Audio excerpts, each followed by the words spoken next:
Good evening, everybody. This thing is acting buggy. YouTube's still acting weird, too. Good evening, everybody. 61 messages. Holy crap. Good to see SRB in here again. We missed you. I'm glad everything went safe and smooth, and you got to have that quality time. It's nice to see you back in here. What's up, Kel? Yes, we're going to be talking about a whole bunch more stuff. I got a lot of pictures to show you guys, too. Pictures we didn't get to last night. Thank you for that. What's up, Kevin Kraft? What's up, Phantom?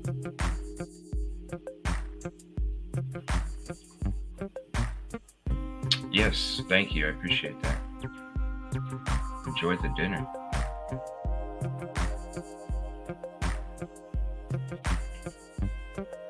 How are you doing? Pam? Dad, you better after my food. Yeah, it's crazy. I can't believe it. And then this traveling toxic cloud that went through West Virginia. I need to see if we can track that somehow and see where it's at. That's so cool.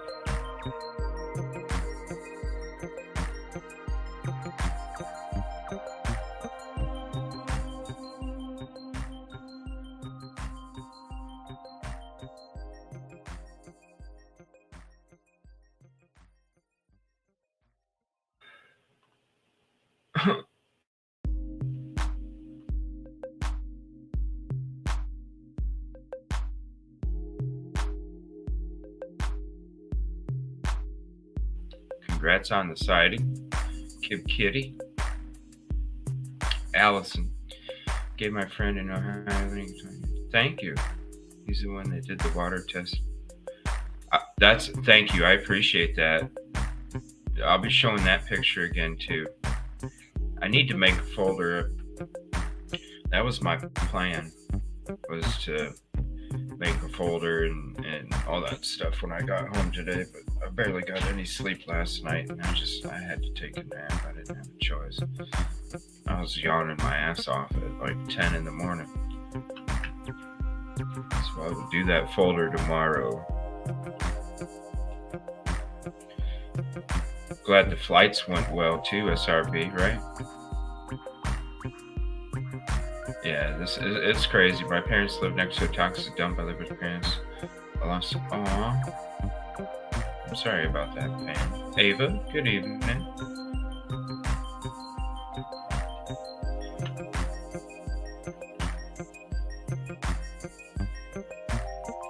Yeah, I'm sorry about that, Pam. Cherry. Alright, let me turn this music down. Nice. That's awesome. I was like purposely not trying to watch certain stuff. After a couple times, I was like, oh my God. Yeah, let's not talk about these things. Totally understand though, that shit's scary. You're up that high in the air and you have no control. None.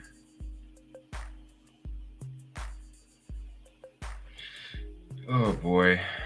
What a depressing show last night. I mean, it was a good show, but depressing just because of everything that we're hearing. The press conference. I don't know.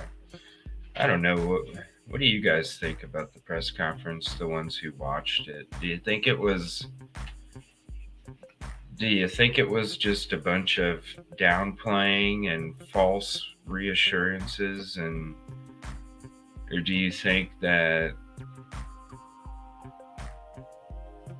it was totally like factual? I don't know. I'm just not myself. You see the clouds, and wait till we see some of these pictures. Oh my gosh, especially from the above the cloud deck, and you see these chemicals and these clouds and what they look like compared to what clouds are supposed to look like. Yes, Ava. I did a short, well, not a short, because I don't do shorts. They're like, I don't know, this is a 17-minute video. Speaking of, if anybody is in the replay in the future here and you haven't checked that out, I'll put a link to that. And then we did a whole show last night about this topic, and we got a whole nother show tonight about the topic. We didn't even get through everything, not even close. So it's going to be one more night of this. I'm sure after a couple more days we'll have another night, and we'll keep having some because it doesn't seem like this is going to be talked about much, unfortunately. Northern Rail refused to go to town meeting today because they were afraid for their employees. Because the shit's ridiculous. And then we found out last night that the initial first responders weren't even wearing personal protective equipment when it comes to these hazardous chemicals. They weren't even prepared because nobody had to be notified those chemicals were on the train. So these people, first responders, went there without any kind of protection when it comes to hazardous waste and materials. Let's send out some good vibes for those families because they gotta be scared shitless.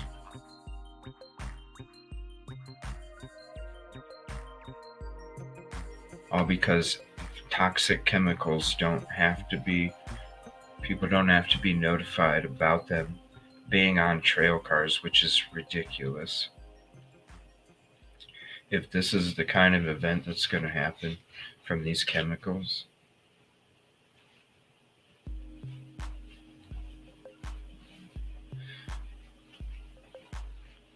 I don't understand why it's not. Okay, so there's that if you want to check that out. That's crazy, though. They refused to go to the town meeting. I'm surprised they didn't at least send a representative. Like, not even one. So, not one person went, Kib Kitty. Not one. Not even one individual went there to represent them.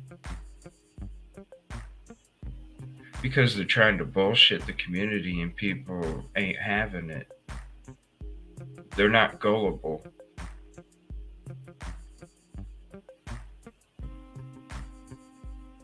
Wow, Pam, that's crazy. I'm sorry to hear that again. They're totally downplaying it. Not one person, that's what she heard. Wow. Okay. I want to... Let me see here.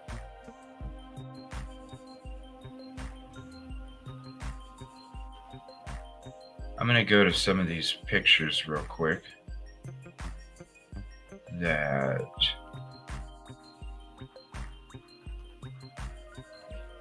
I'm not going to show them all right now. I'm going to wait until a little bit more in the show, but I'm going to show a couple of these pictures here.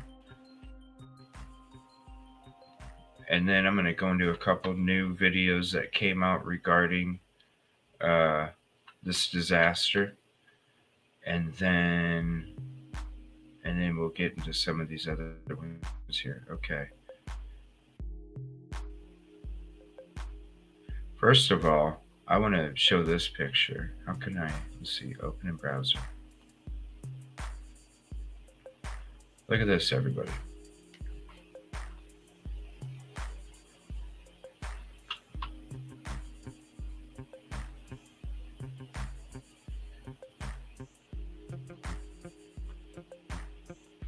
Okay, it says, I can't move it.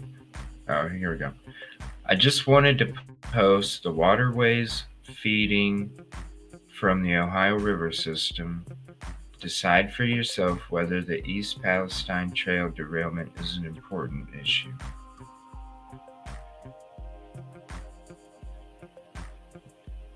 These are all the areas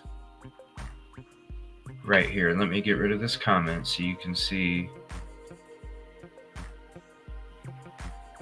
It's crazy.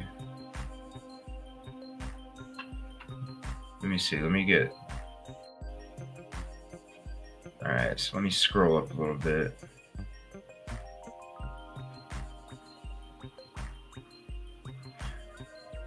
There it is. Kevin, if you'd like to hop up, man, or anybody else even. Okay, man. Yeah, anybody else, you're more than welcome. We got a bunch of stuff to go over just to check out. You're more than welcome if you'd like to throw your opinion. More than welcome to hop up. These are all the waterways that are affected. I know it's kind of a fuzzy picture, but you can see you got New York, Pennsylvania, West Virginia, Virginia, North Carolina, Atlanta, Alabama, Tennessee, Kentucky, Illinois, Indiana.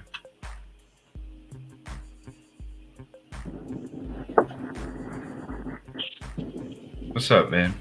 Not much. What's up with you? I didn't even realize how big this area was until I looked at this picture. I'm kind of concerned, really. I've been concerned. You're only like 2 hours from it, right? My GPS said I was 30 miles from it at work the other day. 30 miles, huh? Yeah. Damn, man. Heck as heck. Hey. No, that's covering me now, according to that picture. Oh, yeah. That's awesome. Yeah. And it's all around me.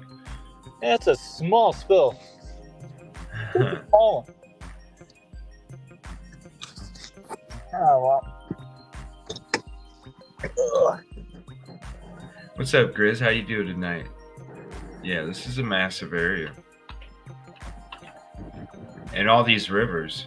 Wabash, Ohio, Kentucky. I mean, so many. I don't see how they can say it's contained to a small area and be confident about saying that.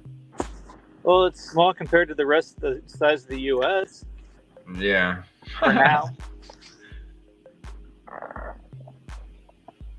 Let me see. What is this? This is a Twitter video, I think. Can I open this up? Let me see. I wanted to show. Here it is. Okay. Open in browser.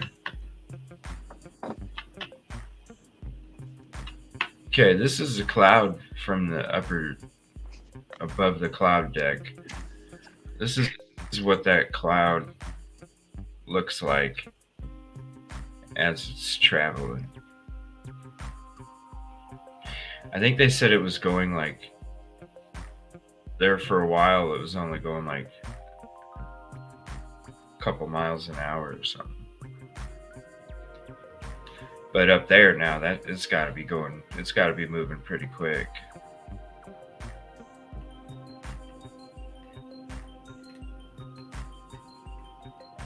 I didn't realize it was that big or that black. Yeah. Let me get to another picture here.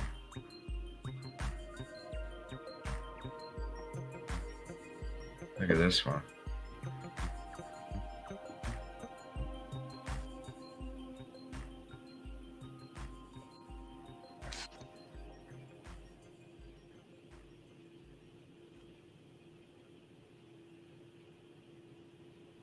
That's ridiculous. It's disgusting. It's disgusting. Yeah. Let me see. And they're trying to say that burning it was the best option, huh? Yeah. Yeah. And we saw this picture yesterday. This is even worse. This looks like a freaking bomb. This is another picture of it. Man.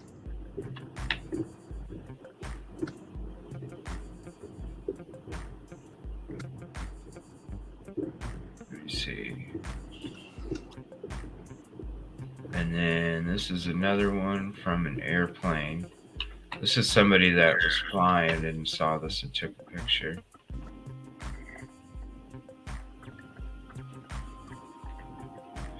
Look at that shadow.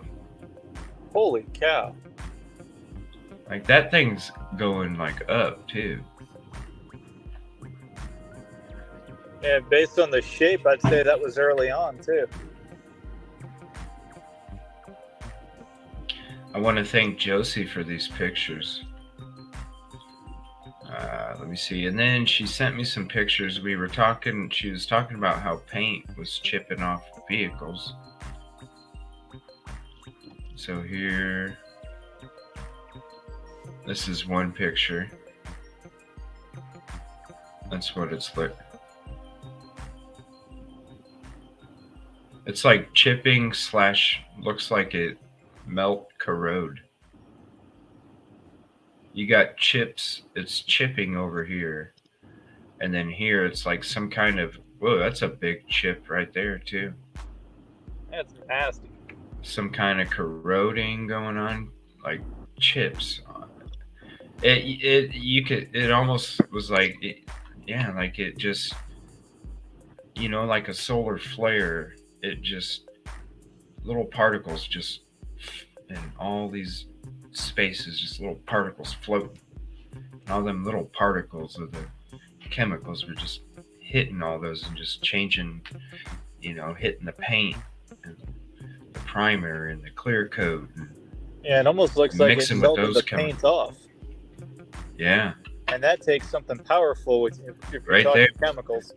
You look by this, if you can see my plus sign, I don't know if you can, but right at this top right, it like almost looks like it's melted. Right here. Yeah. It almost looks like Yeah, it's it does. like melted. And that takes a gnarly powerful chemical. Man. Let me go to another picture. This is weird looking. It's like it almost looks like a salt mist with the way that it left behind its like it crystallized or something. Yeah. Or just left some kind of residue that looks like soapy water.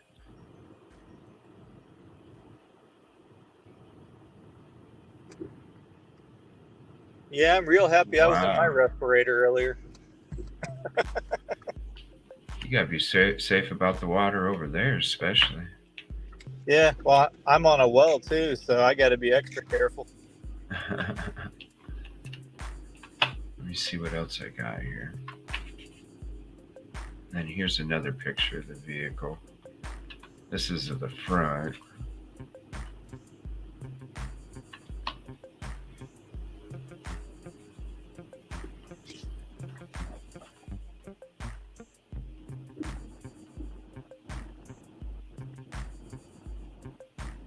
Man. How do you even file a claim for that? Like, what do you even call that?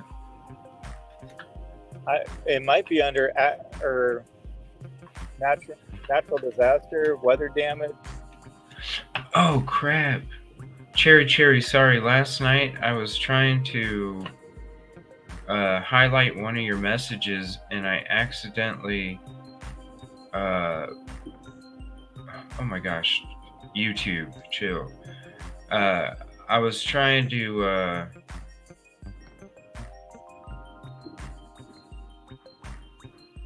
there we go. I was trying to highlight one of your comments, and because StreamYard was buggy, it went and it banned you. So I'm sorry, I didn't realize that you didn't have the wrench back. Thank you for putting that in chat. Sorry, I was looking at these pictures. No, I felt bad, and I'm like shit, and I hurried up and changed it. But I didn't notice it didn't add that back. Thanks for saying something, everybody.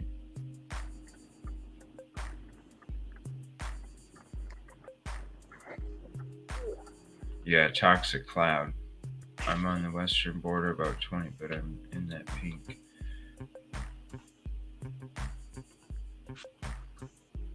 Wabash River, yeah. That affected area. I'll go back to that picture. Where is it? Here it is. This is just crazy. The whole affected area. It's a lot bigger than what I thought.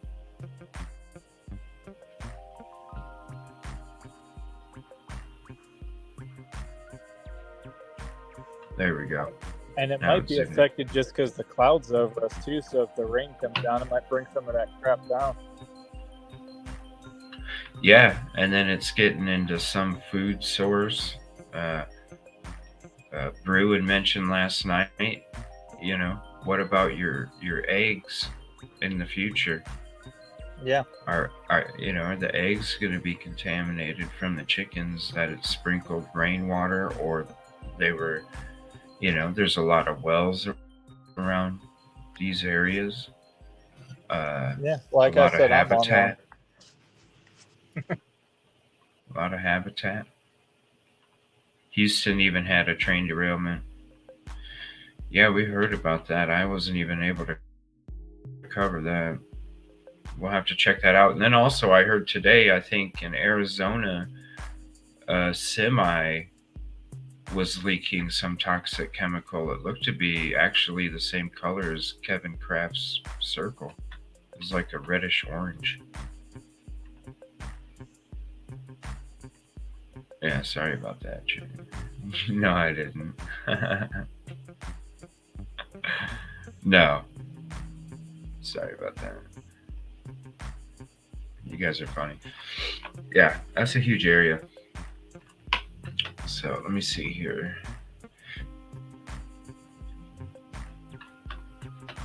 Is there anything you want to add, man, before we start watching a couple of videos here real quick, and then we're going to look into some chemicals and stuff? Not that I can think of real quick. Granted, I'm sitting on a drive-thru ordering dinner, so. What are you ordering? I just went to McDonald's. What are you going to get at McDonald's? I have no idea yet. I just pulled up. But. Get the Big Mac. Isn't it buy one, get one or something? I don't know. I think it is. All right, we're going to go into this latest News Nation video. It's open house underway to address concerns over toxins. What open house? Is this that meeting that Kitty mentioned earlier? Probably. I saw on news that it's affecting residents already coughing, respiratory rashes, headaches. Yeah. Yeah, it happened. I mean, how they said yesterday at the I was a little upset. They were just talking fish mainly.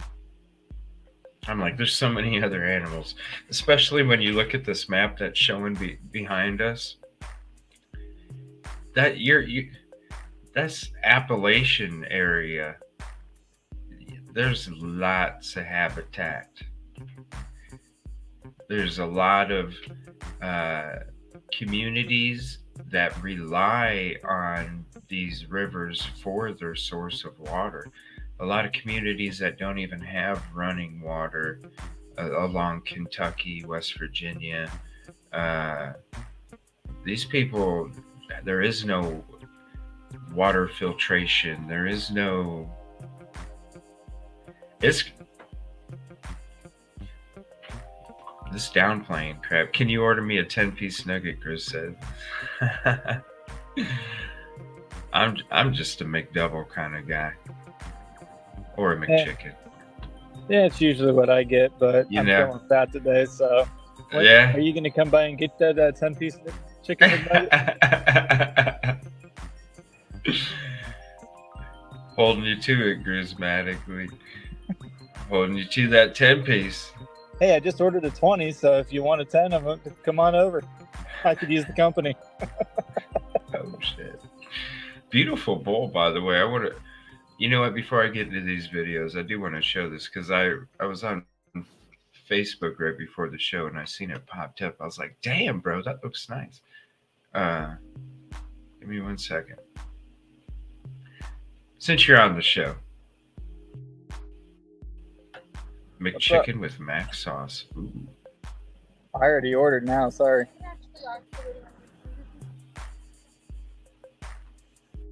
Yeah, this is Kevin Kraft's latest picture here. Here we go. And here's the link to the Facebook page. Oh yeah, that's the one I just did like 2 hours ago. Yeah. Yeah, and I'm gonna click on it here in a second. I want to throw the link out there real quick. Look at this thing. This thing looks awesome. That looks awesome. I wish pictures did it justice, because that thing came out beautiful. Wow, man. I've never seen anything like it. Oh, it's 3 different species of wood all glued together. And wow. I was debating about making a... Do what? That's all glued together, huh? Yep. Oh, when you buy the best glue on the market that you can find, you can get away with doing stuff like that.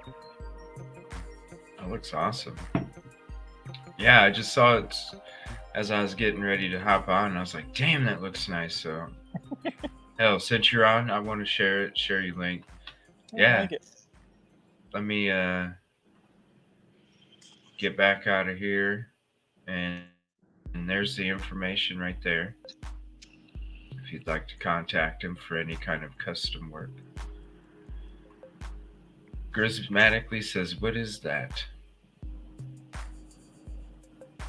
Oh, the smart aleck in me wants to say it's a bowl, but it's Paduke, maple, and walnut all glued together and made into about a 7.5, 8-inch diameter platter type bowl deal.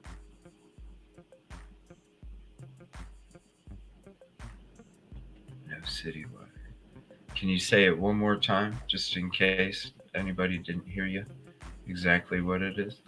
It is Paduke, which is a type of African redwood, maple, which is the white stripes, and walnut, which is the dark brown in the middle. And it's just like a platter serving bowl fruit tray type deal that I've seen people doing stuff like it, and I've been wanting to experiment, so I tried it out one day and finally got it on the lathe today. I like the stripes. It looks pretty sweet. It makes me think of a football helmet. I could see that. Yes, well done. Everybody loves it. It's good, man. Thank you. Yeah. If I was feeling more adventurous, I would have cut it up and put the stripes in all kinds of different crazy angles, but I wasn't feeling that adventurous for the first one. Hey, it looks good the way it is, man. Can you make pool cues? Grismatically's asking. I don't think my lathe is quite long enough to pull that one off, but I think I can modify it to make it work. I've never tried it, though.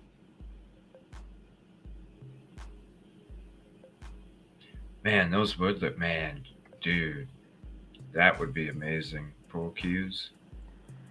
Yeah, the next one I Wow. get is going to be a full size where it'll have like a about a 4-foot-inch bed I can work on. Yeah. I still do most of what I do in about an 8-inch area, but it'd be nice to have the extra capacity. Wow. Yeah, those would look amazing. Yeah, well, after 3 months of being out of the shop, I wanted to do something unique. So, or not 3 months, 3 weeks. Yeah, it looks good.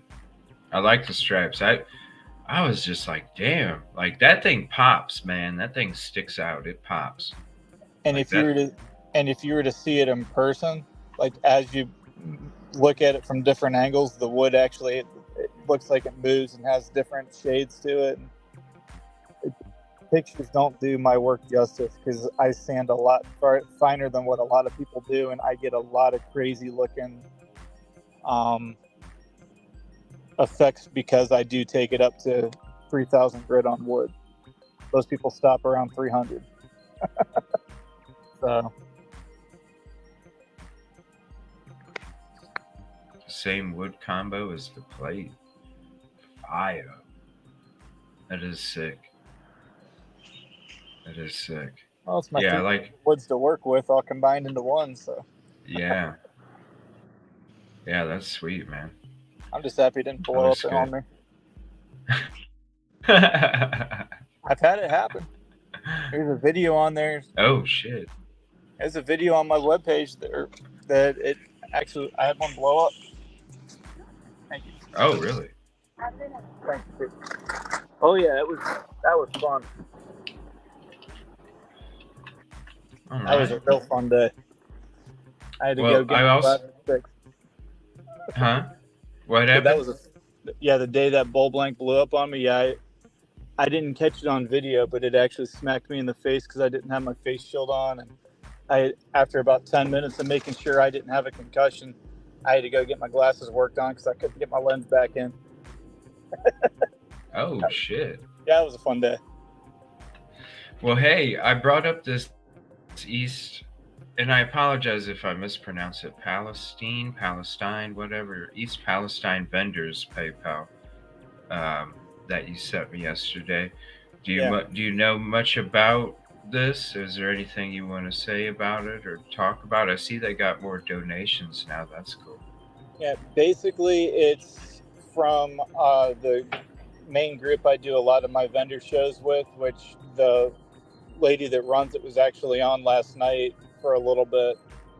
I unfortunately wasn't able to be available because I had a girlfriend over at the house, so I was a bit distracted. But um, yeah, she's in there, and I know that we have in our immediate group a couple people that actually live in East Palestine, and I'm not sure if everything's going to them or just that general area in general. But I mean, I know her, and she actually like any money she gets, she actually puts where she says it's going to go. So, which is why I deal with her. Yeah, Uh, and and I'm sure a lot of them that is their income as well. oh yeah, When it comes to these trade shows and stuff or whatever you call yeah, I know quite. I know a few people that's all they do for a living is work craft shows, and I'd like to be one of them one day. I just don't make enough at it right now. it. Yeah, exactly. I want to, But I one day I want to be able to have my own eight to four show during the yeah, day, and that's my job every day is my 8 to 4. I think it'd be awesome. One day oh we yeah, have dreams. Yeah, I just wanted to share that real quick, and I'll put the link out there, throughout the show, since we are talking about this topic again. I'm gonna go ahead and switch to one of these videos here. That's from News Nation. There's a couple of them talking about the open house, and then they're talking to some more residents and stuff as well. So we're gonna watch some of those clips here, and then we're gonna get into some other information as well. We're just going to be talking about this topic pretty much the whole night. If there is some breaking news information, I appreciate you guys in chat throwing it out there. Um, I can't believe that, Allison, another freaking shooting. What? Right, Kid Kitty? What the hell with all these shooters? I heard there was another one earlier than the one that was just brought up too. Wait, there was 2 shootings today too? I think so. What? Because I could have swore I seen something about another shooting earlier today, besides the shooting that happened yesterday or the day before, and now there's another one at a mall, gunman at large. I appreciate you guys updating us in the chat. I really do. All right, let me get into this first video here, and then we'll see what there's some family members that talk as well about their safety.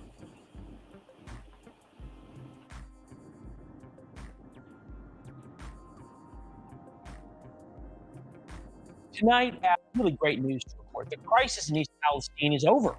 Drinking water is safe. The EPA hasn't found any homes contaminated with cancer-causing vinyl chloride. The huge burn and controlled release of 10 tanker worth of really, really nasty stuff was an overwhelming success. Look at the cloud of smoke over the town when they burned it off. My producer, Andrew Roberts, wrote, "This is bad. Imagine the cloud over the town. They did nothing, left the car, America." All of the scary pictures, guys in hazmat suits, well, allegedly that is now all over. The town might look like Chernobyl, but don't worry, everything is fine. Of course the EPA wore hazmat suits because something really awful spilled. Actually, 3 or 4 different really awful chemicals spilled. But normal folks, like me and the folks who live in East Palestine, Ohio, don't worry, go back home, everything's gonna be fine. Here's the state's governor. We continue to test the air, we continue to test the water. And we've done that really since the beginning. And before we told them they could go back, we had readings that indicated the air was just pretty much what it was before. That's a bunch of bullshit. Of course, and all of the dead fish and animals. Hearing that they're saying that the air was basically the same before as it was after. I mean, come on. Maybe in that spot you were standing in, but you weren't standing in the freaking cloud of smoke, dude. I mean, how in the hell did they come to that conclusion? I don't trust Dwayne's, and I don't trust a word out of Dwayne's mouth. So. Oh yeah, I don't know his politics. I don't know his politics at all. But when I was watching the video last night, it did seem like he was concerned. But you don't think What do you live in that community? What do you feel about the press conference? Did you get to see it or listen to it? I didn't get it. I haven't had a chance to actually see the whole thing. I caught bits and pieces, but no, like I know Dwayne, he got into office with, and then turned around and changed his politics, and like he promised to do one thing, then turned around, did the exact opposite as soon as he got in. And he, like, for his first couple of years, he wasn't as bad, but after he was in and got reelected, it was just like, dude, everything you promised is just like all you did was lie. Really? So, I don't. SRB says the same thing. She said, "Yeah, look who's talking. Sorry, don't trust our governor." Really? See, I don't know his politics. Yeah, no, I said, within the first year or so of getting in, it just seemed like he started doing the exact opposite of what he said he wanted to do and what he stood for. Really? And I'm not one to start calling people names, but I consider him a lying, slimy snake, because it was just like, dude. One of his big things was, I'm not going to do this. I'm not going to restrict this type of firearm, this, that, and the other thing, because we have a lot of gun owners here in Ohio, and that's what got him in. And then he turned around and signed into law about things that, like, more restrictions. And yeah, it was. I forget what else he pulled off, but that's what's coming to mind off the top of my head. Wow, and SRB feels the same way. Really? I think a lot of people do, but not enough to get him out of office now. Because it's one of those, once you get a governor in, people just vote for the same name because it's the same name and you know what you're going to get. Like, man, well, if you guys want to continue to get liars. But, Wow. So, do you think he's? I don't know. It was weird. Like yesterday, I got the impression, like, damn, this dude's concerned. I could see it on his face. But you think he's just going to kind of downplay it amongst the rest of everybody? Because I don't know. I felt uncomfortable. The guy in the bow tie with the doctor coat giggling and smirking and all this stuff. I felt very uncomfortable about that dude. yeah, part of me is thinking he might, if he was nervous, either he knows how bad it's going to be and he doesn't want to have to deal with it, or he's nervous that people might actually realize how bad it is. But again, I'm just speculating. I don't know for sure because I don't have any political ends. But to me, it just sounds like they're trying to downplay it. So Yeah, you know, big time. especially they can downplay it now, get people not to worry about it, and 10, 15 years down the road, when bigger health effects might start affecting or hitting people, then they might be less likely to blame it on that because they said that was no big deal. Right. Yeah. So, And it was funny in the press conference yesterday. The guy was talking about how the water's safe to drink, and then they open up the questions to reporters, and somebody's like, okay, but what about the bottle? Do you prefer people to drink bottled? And he's like, well, yes, we prefer people to drink. And it's like, well, why are you telling people to drink bottled water if the water's safe? Especially pregnant and nursing and it's like, what? But everybody knows it's not safe. from I everything don't know how I've they seen, can. because I follow another YouTuber that does science content. That's they were doing a live stream in the last 15 minutes. I caught it yesterday.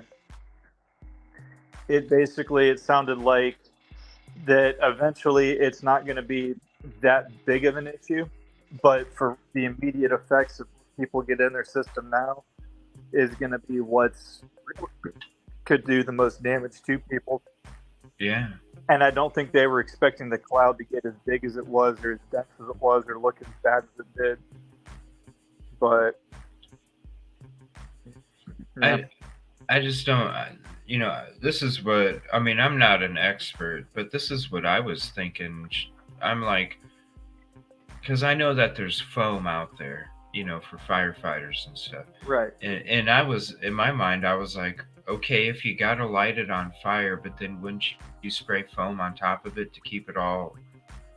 But then it won't burn because that No, foam's but- designed to stop fire. No, you let it burn, but where the cloud starts to come up, you get that foam on it and just kind of keep it contained into a small area in the soil or whatever. He's live now saying the trail incident is, oh yeah. I mean, you look at this picture, Allison, you just think of all the people in this whole region right here. Yeah, man, it's like 90% of Ohio, Look chunk of Indiana. Here, I'll zoom in. I know it's a little fuzzy, but this is all of the rivers. 1, 2, 3, 4, 5, 6, 7, 8, 9, 10, 11 rivers that are affected. And this is the whole region that these rivers reach. This isn't the livestock. This isn't. And this cloud was floating off this way. It was down here, coming over, right up here, coming down this way. So it was also, who knows what kind of effect it had on the atmosphere above these communities. And who knows what it'll do if it reaches the ocean and gets into the ocean. And who knows what it's going to do while it's sitting up there, what it's doing. We've seen the pictures. I don't know. I would just like to see, like, what all the options were. All right, let's go ahead and get back into this video here. The fish and animals that are in the streams and the farm animals, the livestock, it's not like they died from contaminated water or soil. All the chickens that are reported dead, don't worry about them. It's all going to be just fine. Just a coincidence, I'm sure that they are dead. The governor tweeted, East Palestine, new water testing results show no detection of contaminants in East Palestine's municipal water system. With these test results, the Ohio EPA is confident that the municipal water is safe to drink. Whatever, dude. And yeah, Kid Kitty, there were sparks caught on surveillance. We have that surveillance. Plus, I have some drone footage I'm going to get in tonight as well. We have surveillance video of that thing flying down the railroad track, sparking like crazy. That's what I was talking about last night. Like, why is this chemical not have to be reported, to anybody? Because if somebody would have seen that thing sparking and said, oh shit, there's a toxic chemical on this fucking train, they might have been able to do something about it before it derailed 20 miles later. And I hope something's happening about it with the government and they're going to change these laws or something. This is ridiculous. We could have this stuff driving down next to us while we're going to work and not even know about it. Well, wait till the NTSB report and then you'll have a better idea what's going on. Yeah. Is that I think 2 weeks we have to wait. And I do have the press conference from them too. Because it usually takes them. Yeah, I think their policy is like 30 days to at least have an initial hearing or an initial ruling on what they think needs to happen. And I do have the press conferences for the NTSB, and I have the press conference where they came out and said that they were going to do the controlled burn as well. I thought if we had time, we could check those out too, because I really want to hear, like, when they were letting everybody know, hey, we're going to do a controlled burn, or we started doing a controlled burn. Maybe they were giving us some kind of answers there or something. I don't know. It's just, I think we should listen to it at some point if we have time. Twitter had reply, as it often does. First, here's the problem for the EPA and for Norfolk Southern, and to a certain extent for Ohio's governor. The people of East Palestine just don't believe it. They know something is wrong. We're going to get to Desiree Walker in a minute. She's near now 90 feet away from some of the train cars. The train cars are still in her backyard, but people in East Palestine know the history of towns with huge environmental problems, despite all the things that are said by the EPA, all the things that are said by the governor, all the promises that are made by big companies. Things just never work out well for the residents in these situations. Gilman, Colorado, Flint, Michigan come to mind. Times Beach, Missouri. I'm from Missouri. I remember this story. 40 years ago, the town contracted to spray a toxic chemical on the roads. They thought it would help with the dust. When the town was inundated by a terrible flood in December of 1982, the toxic mix spread beyond the roads and covered the entire town. Donora, Pennsylvania, Pitcher, Oklahoma, California. The list goes on and on and on. Not to mention the EPA Superfund sites that we all paid for, and all the stories of chemical spills where years or decades later, 1 in 4 people get cancer. Back in the 1990s and the early 2000s, the term cancer cluster became known. It's real, and you can understand the anger in East Palestine. The deja vu is already happening. A live town hall where residents could address state officials and cameras would watch, that turned into an open house. Residents could go booth to booth. We'll show you it in a minute, but it changes the whole dynamic. There's no moments of scared residents confronting Norfolk Southern and others, states, EPA, state health officials, the governor. That won't happen. I said won't confront Norfolk Southern. As a matter of fact, Norfolk Southern won't even be there. Forget the town hall. They didn't even come to the open house. We've become increasingly concerned about the growing physical threat to our employees. With that in mind, Norfolk Southern will not be in attendance this evening. Trisha Matt is at Cincinnati, Ohio for almost 2 decades, won a number of Emmys for her reporting, and joins us now. Trisha, thanks for being with us. Are we sure yet that we have an understanding, forget how to clean this up, but how bad in totality this is? Well, you had a very long list of those catastrophes that you listed off one after the next. I can tell you the individual you're going to be speaking with in just a little bit. I was at her home last evening, and her backyard butts up to these broken up trains, these parts of trains that are all twisted and mangled. And the smell in that area made me nauseous after being there for 2 hours last night. I can tell you that without a doubt. They do claim it's been cleaned up, the air particles are clean, the water's clean. And I did get the opportunity also, Leland, to speak with Ohio's Governor Mike DeWine earlier today. And I point blank asked him, would you drink the water?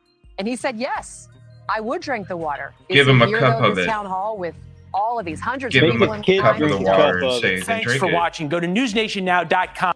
You know, give him a cup of water and then say, okay, drink it. Hand his whole family a cup of water. And, Yeah. you know, I hate to be that big of a jerk, but if someone's going to say it, I want to see the proof is in the pudding. Especially this water. I hate to be that big of a jerk. Okay.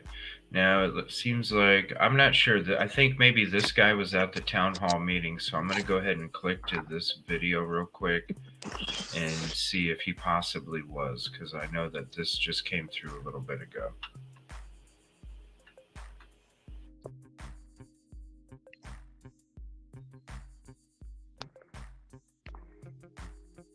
At this community meeting. All right, now you went there today to try to get some answers. Did they have information for you at this community meeting that explains some of what you're dealing with there?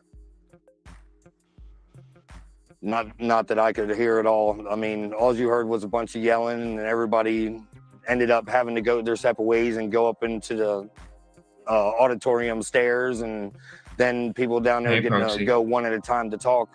It's really, they're not answering anything from what I've seen at all.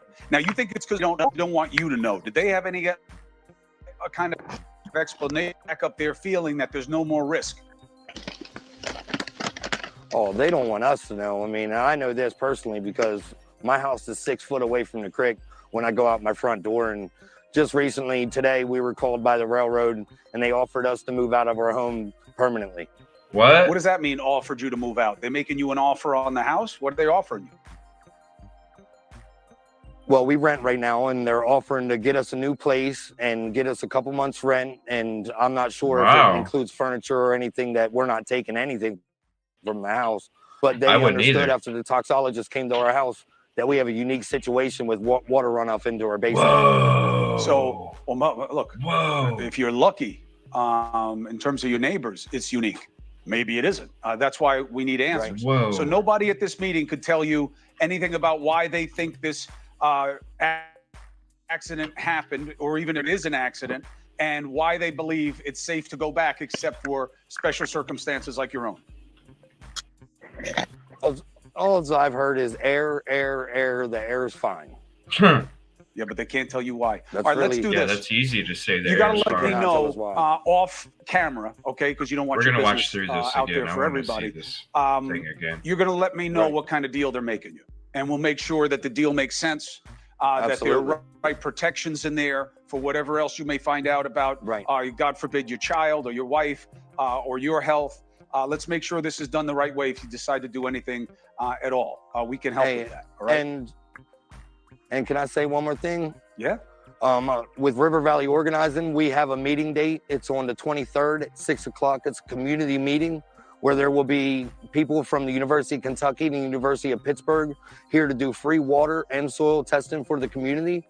Not only that, we will have a nonprofit attorney who is not soliciting, not taking cases, but he will be there to advise you of your rights.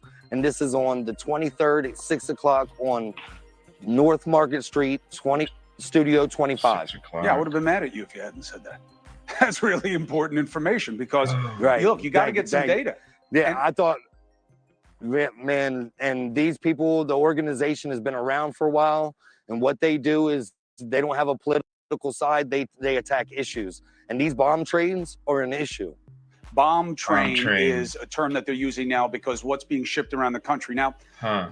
look, I was just doing some research. I'm a little jet lagged, right? Because I was coming off the train, but I remembered that I was at something like this. And sure enough, it's almost the 20-year anniversary of a tragedy like this that happened in San Antonio. And there it was also a toxic gas thing that poisoned. 3 people died. 50 were very injured, as I recall. People can check for themselves on Google. But, you know, that investigation there revealed that, you know, one train smashed into another one. It was a different dynamic than here. But sometimes it's about the system. And I don't mean that in some weird political way. I'm saying, you know, the old expression we grew up with, someone asleep at the switch, someone not doing their job, not right staff, you know, not giving enough heads up about what's coming down the line. And they had, I think, 5 or 8 crashes like that in San Antonio in a certain period when they were looking. So these things can happen if they don't figure out how to make them not happen. So we'll stay with you, Chris. You let us know what you learn. We're going to continue with the investigative part. Hey, it's interesting they're calling them bomb trains now. And happy early birthday, Punksy. And I want to say thank you to Punksy. I was at work today, and all of a sudden I got a notification on YouTube. And she just, I really appreciate you, Punksy. Your little post that you did with the show and the channel and how we're talking about this topic. It's really important to me about this topic, and I just want to say thank you. I really appreciate that. That's so cool of you. You're so awesome. The government didn't give people crap whether they said, yeah. No, I appreciate you, Bugsy. Jeez, it's crazy. Okay, I do want to check out what this guy says again. I want to hear what they said about the railroad company offering to help get him moved, pay a few months rent or something, and what they said about his water runoff or something. I thought that's very interesting. They keep talking about how the air's safe, the air's safe, the air is safe. But they're not talking about much else. Anything you want to throw in there real quick before we rewatch this, man? It's part of why I still think they're downplaying it, because they're focusing on they're saying the air is safe, but what about the crap that's on the ground? Like in where I work, we have to be careful because we actually have a stream that runs through our property, and oh wow, a few years ago, I'm pretty sure I can disclose this because I'm not giving up where I actually work. We had an EPA came through and did their annual audit on our building. They went up to management and said, listen,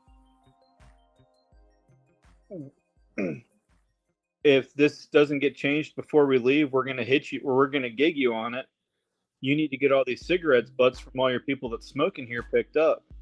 Because the first good rain that comes through here, they're all going to get washed away, go right into that river, right into the little stream, and you're going to get fined for it because it's so you can't tell me that a cigarette butts on the ground are going to wash away any easier than this chemical that's on there with the next big rainstorm that comes through. And since it's happened, I know I've had at least 2 good rains since it's happened where I live, and like I said, I'm like 30 or 40 miles away from East Palestine. So, I mean, yeah.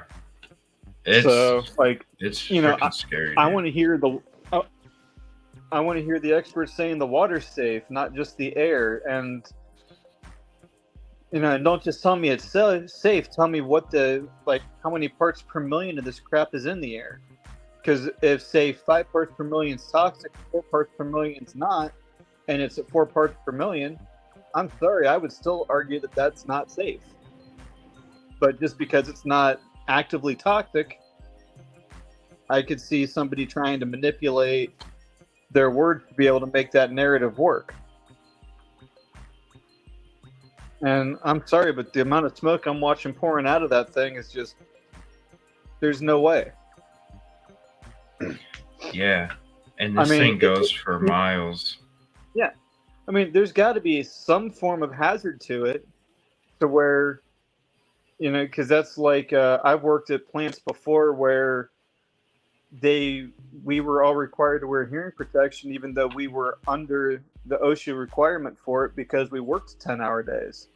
And they actually, they did research and looking into stuff, and the requirement for the earplug or for the noise level for the hearing protection was based on an 8-hour day, and over 10 hours based with that continuous noise, it could actually do low-level damage, and over time, it would actually do damage to our ears. So they made it mandatory, and I mean, you know, and I don't know if air's the same way, but you know, even if it's a low level, but you breathe it in all day for weeks or months. Because I know, like, even in my wood shop, I have to be careful because it's not the particles in the air you can see; it's the microscopic crap that you inhale, which is why I live in a respirator when I'm out there for the most part. Mm-hmm. And they keep talking about detectable levels. It's very interesting. They say detectable levels, which means there's a level where it's not detectable, but it's still contaminated, and that's what I'm worried about too. Right, and when they say detectable, that would be, if it's not detectable, that means it's just super low. Right. But still, it's still there. Well, like I said, though, that could be, you know, say undetectable is 1 part per million in the air. If you're still breathing it in for days, months, weeks, however long you're there, over time you can build that stuff up in your system, and it might be to the point where, kind of like how mercury is in seafood sometimes, because you're only supposed to eat so much seafood a month. Because if you eat too much of it and it has too much mercury in it, you can actually get mercury poisoning. That's right. Sorry if I sound like too much of a nerd, but I have a lot of time on my hand. Hey, Dre brings up a good point. When it comes to the chemical with the SDS, do you know much about SDS stuff? Or I know it's a lot of Mingo Jingo, you know. Well, if I had it in front of me, I could read through it and tell you everything that you would ever want to know on it, because all the information is right there. But I haven't actually looked. Hey, Dre, can you send me, what is it, an article link or something? Or how can you send it to me? Or how can we get it to Kevin so he can take a look at it? What was the name of that chemical again? Well, there's a bunch. I mean, I have this. It's hard to read, so I need a better list. But it's a list like, oh my gosh, how many chemicals? The 5 major ones are vinyl chloride, ethylene glycol, monobutyl, ether. I can spell them for you. Trying to see here, or maybe I can click on a video here. I'm going to keep that one. I want to go back to what that guy says again about his home. Let me see if I can. I know I have a video that has the chemicals on it. Give me 1 second here. I don't want to talk on stream. I'm chopping on chips. Let me run and grab a pen and pad and paper real quick. Okay. Shouldn't be hard to find, but I'm looking up the vinyl chloride right now to see if I can get an SDS online. Because, I mean, with all the stuff I've done in the past, I actually have to know how to read the things, because I've worked with some pretty gnarly stuff in the past. But it was also in small enough amounts to where we weren't like. But. Well, I'm gonna go to the NTS SB media brief that took place on February 4th when all this went down. And uh, uh, I'm going to go out and see what this guy says again. Whoa, what's going on here? All right. Sorry, a background link. I'm going to go back to what this guy says again. I want to hear what he says about his house. Okay. And in the meantime, I'm going to see what I can track down. Okay, man. Cool. I appreciate that. Who went there to Because I don't know when it comes. Hell, I can't even pronounce these damn chemicals. Yeah, they today get to try to get crazy. some answers? Did they have information for you? Huh? What's up? What's up, Bruin? How you doing tonight? Oh, let's see. And I guess Cherry asked you a question about a plate. Can you ask it again, Cherry? He might have missed it. I missed it too. At this 'cause community when I'm in meeting here, that I can't explains see some chat. of what you've done. What's up? So when I got this page up to talk to you, I actually can't see the chat. So if I'm away from if I don't have my tablet in front of me, I don't see anything that comes up really because I can't see anything unless I keep in my phone portrait. Okay. And it's so small that it's hard for me to see a lot of times.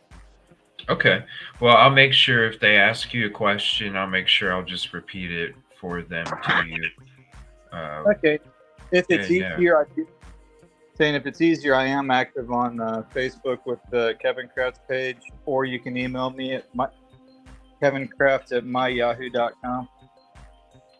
Let me see. I'm pretty active in checking everything. So you can email him any of the SDS information on the Kevin Kraft Facebook link, and I'll go ahead and throw that up.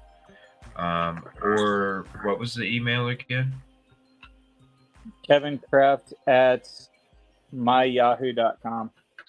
kevinkraft@myyahoo.com. Thank you, Bruin. Yep. I feel a ton better. You sound better too, dude.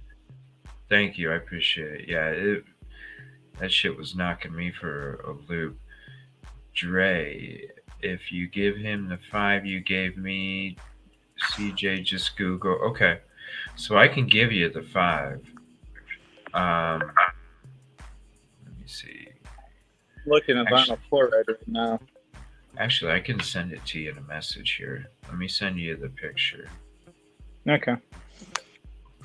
This is the 5 main chemicals as of right now. And that also makes me wonder which ones are they trying to hide. Well, there was phosgene being talked about in the beginning, and I don't see it on there, so I thought that was interesting that it's not on there, but that's the chemical, I guess, that gets produced after it gets ignited. Breaking news. Yes, I do have a video on that about the charges being dropped with that reporter. What about the new green room that we can vote? Right. How do you call in? Give me 1 second. Let me open up my live call-in.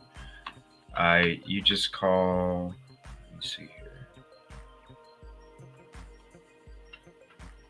812-250-8484. Now, Kevin will be able to hear you, Dre, but Dre, you will not be able to hear Kevin. I still have to.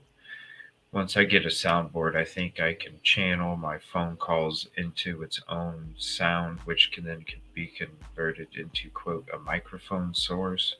So then I can have the microphone as its own source, and then we can still screen share and stuff like that. But until then, I have to do the screen share for the phone call. Yeah, what are they hiding? That's the question. 812-250-8484. And I'll put the phone number on the screen. There you go.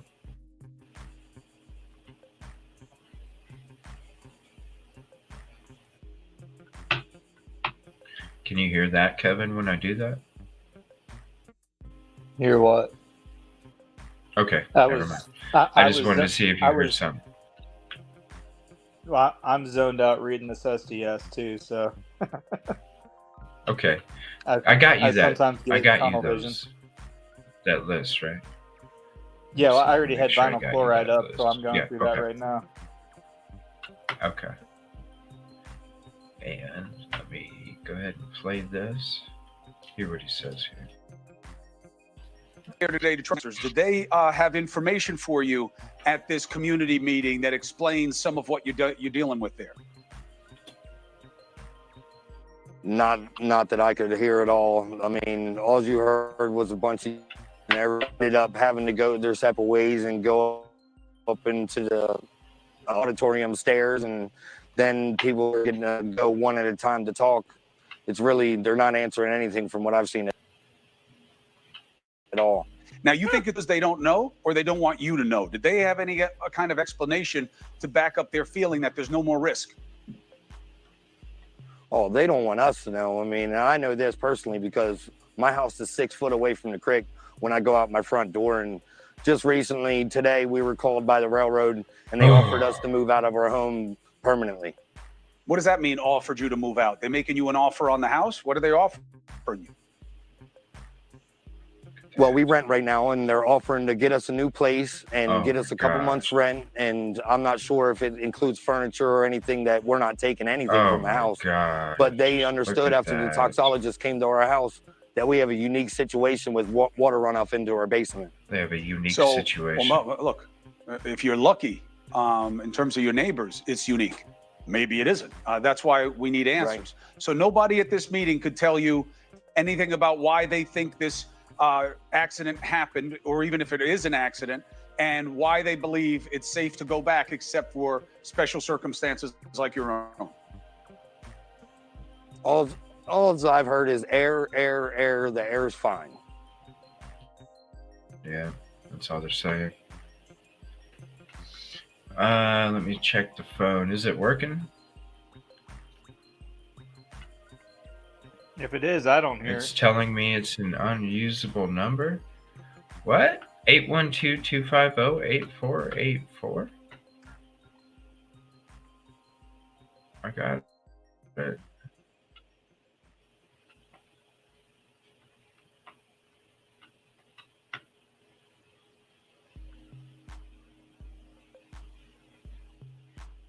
It says unusable. I can hear it. I can.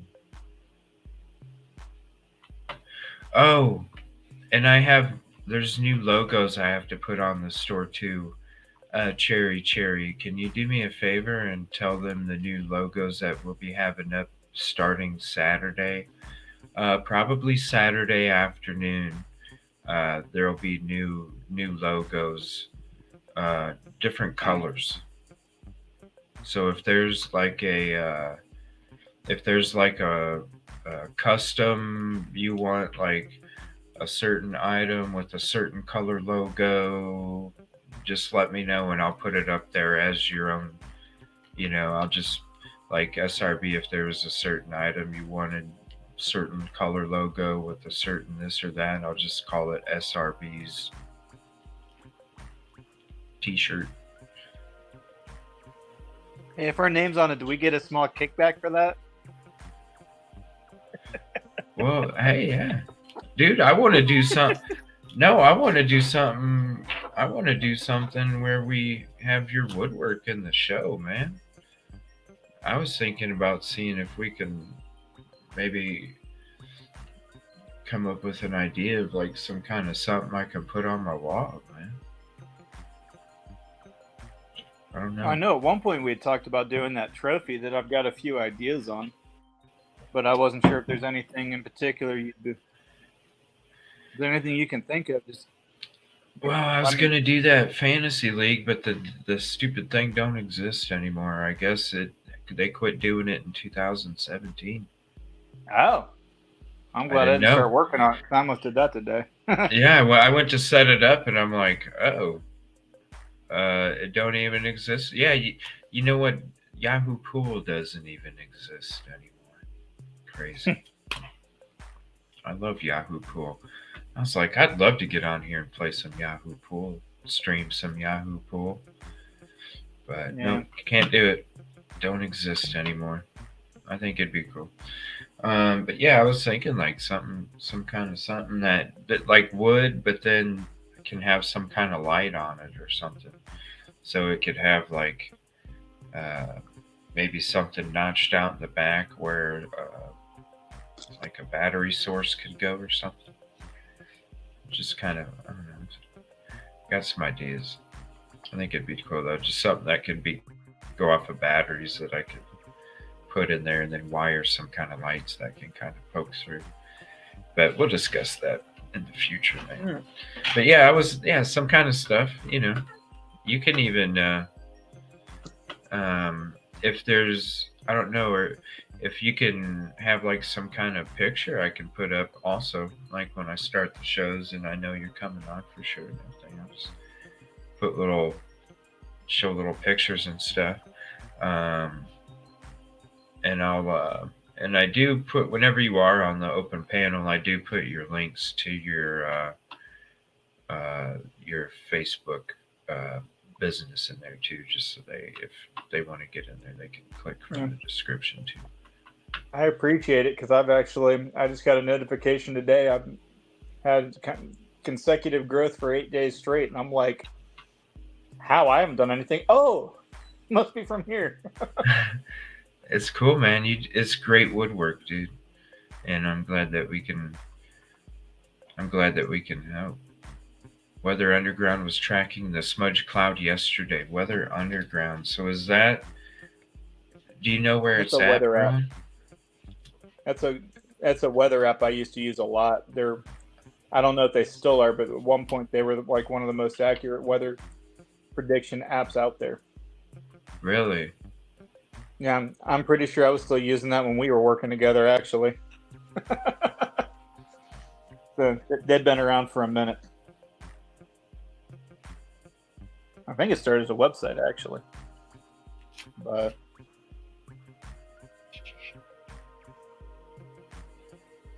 so I'm not seeing anything too crazy on this vinyl chloride SDS.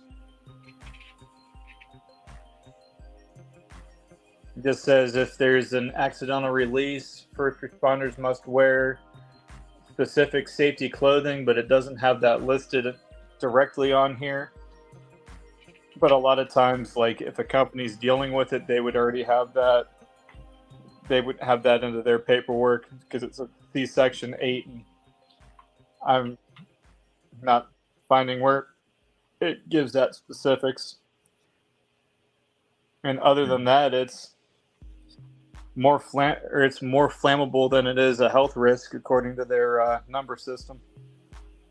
So yeah, I mean that's why they said all over it, remove any ignition source, just basically have nothing to do with ignition, and all of a sudden we're like, let's open up and pour it into a ditch and light the ditch on fire. Speaking of, I want to get to some drone video. I'm sorry if I don't know, the voice call-in thing, it's been real buggy from the beginning. If you want to hop in on open panel, I can put a link up there if anybody wants to hop in.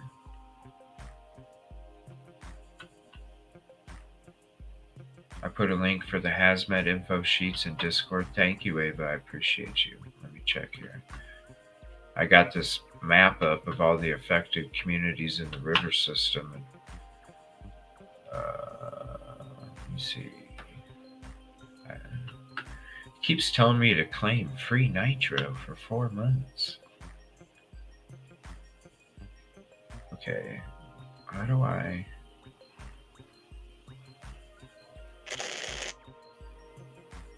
All right, train derailment.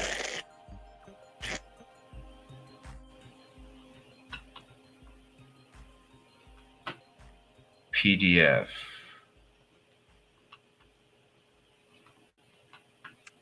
Wow, thank you, Ava.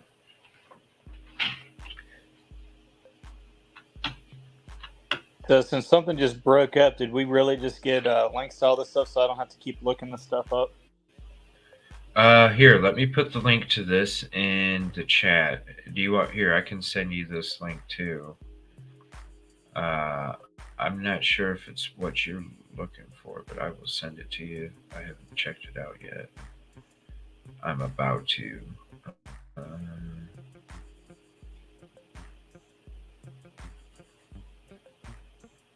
There we go. Now, am I my own best friend and have Facebook on my tablet? No, I'm not. Oh crap! I sent it to your business, not you. There you go. It still comes through. Oh, okay. Either one that automatically comes through on my phone, so I don't like to miss stuff if I can help it.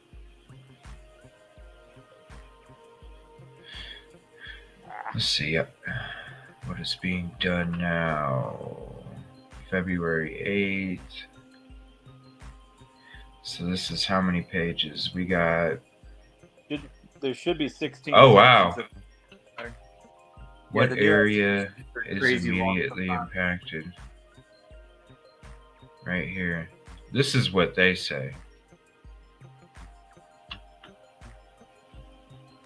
So this is okay. Okay, so this is where the location was. Whoops, I was wondering that. I get my new mic arm. Thank you, Dre. I get my new mic arm. I should have it on Sunday's show, or if I do a bonus stream on Saturday. We'll be having that mic arm, and I'll be getting rid of this freaking mic out of my face in the camera. Just go to the links on the second to last page.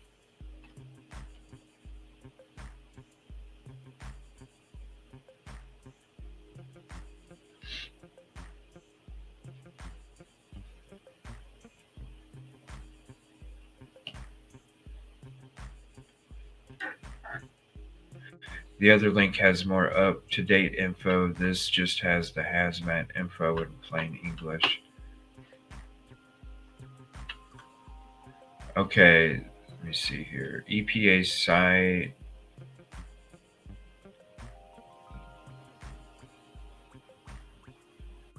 The second to last. Okay, here's this one. And we'll switch to this tab. Here it is in the chat. And I'll shoot this to you as well, Kevin. Okay.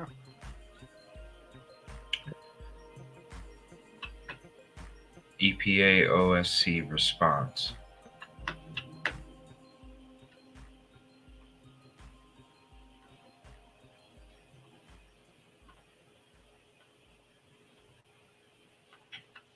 That's the thing. The second one on the list is honestly not as bad as the vinyl chloride. The diethylene glycol.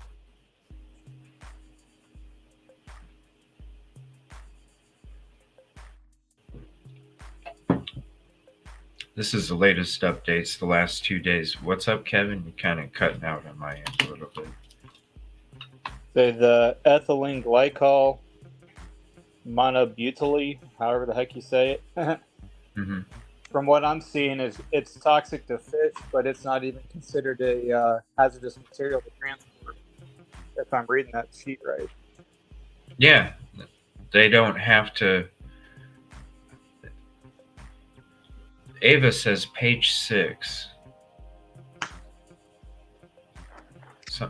Something's on page 6.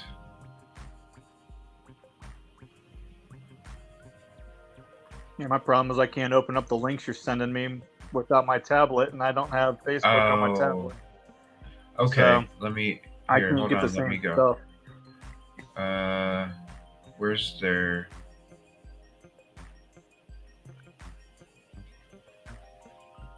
Let me see here. Page 6. Let me go to this one. Okay, so here's this. Toxicologist.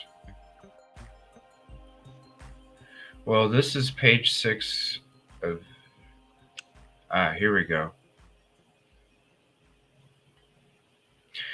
EPA acute exposure guideline levels for airborne chemicals. These levels are determined safe for public health and include the protection of sensitive populations such as the elderly and children, as well as individuals with asthma or other illnesses. Then why are these people having these effects?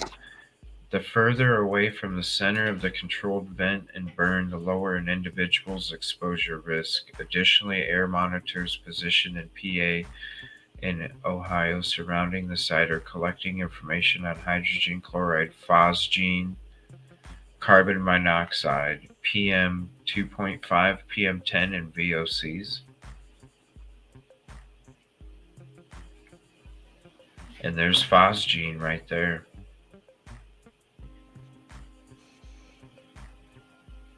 And something I just realized, there might be something with all these chemicals intermixing after the burn that might be causing issues too, and they might not even know what that could potentially make. Yeah, some weird combination that is a rare combination that nobody knows. Yeah, or even potentially something that's never been mixed together before. Because, like, one of the weird sci-fi books that I really liked by the I forget the guy's name. I don't have a page 6 on the other link. Sorry. No, you're fine. But they had an explosion on like a moon base type deal, and it mixed together a couple chemicals that nobody put 2 and 2 together, but it ended up making chloroform. But it wasn't like it was super concentrated and almost killed everybody on the base. But yeah. So, I mean, and it's, there could be something like that where there's something that they're not even checking for there that they might not even know is toxic. This is another crazy off the wall idea. But yeah, Ava, I only see 2 links, and I clicked on both of them and I showed both of them. I only saw a page 6 on this one, and then I click over here and I don't see a page 6.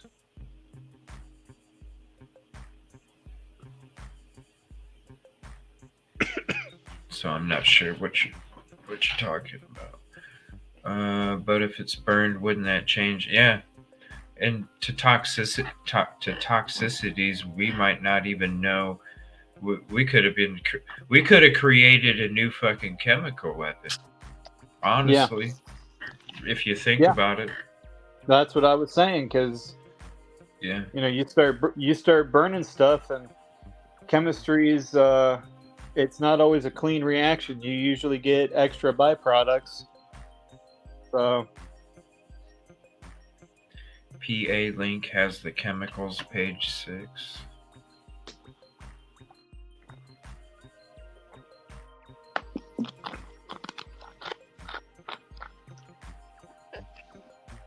Yeah, this is page 6. Right here.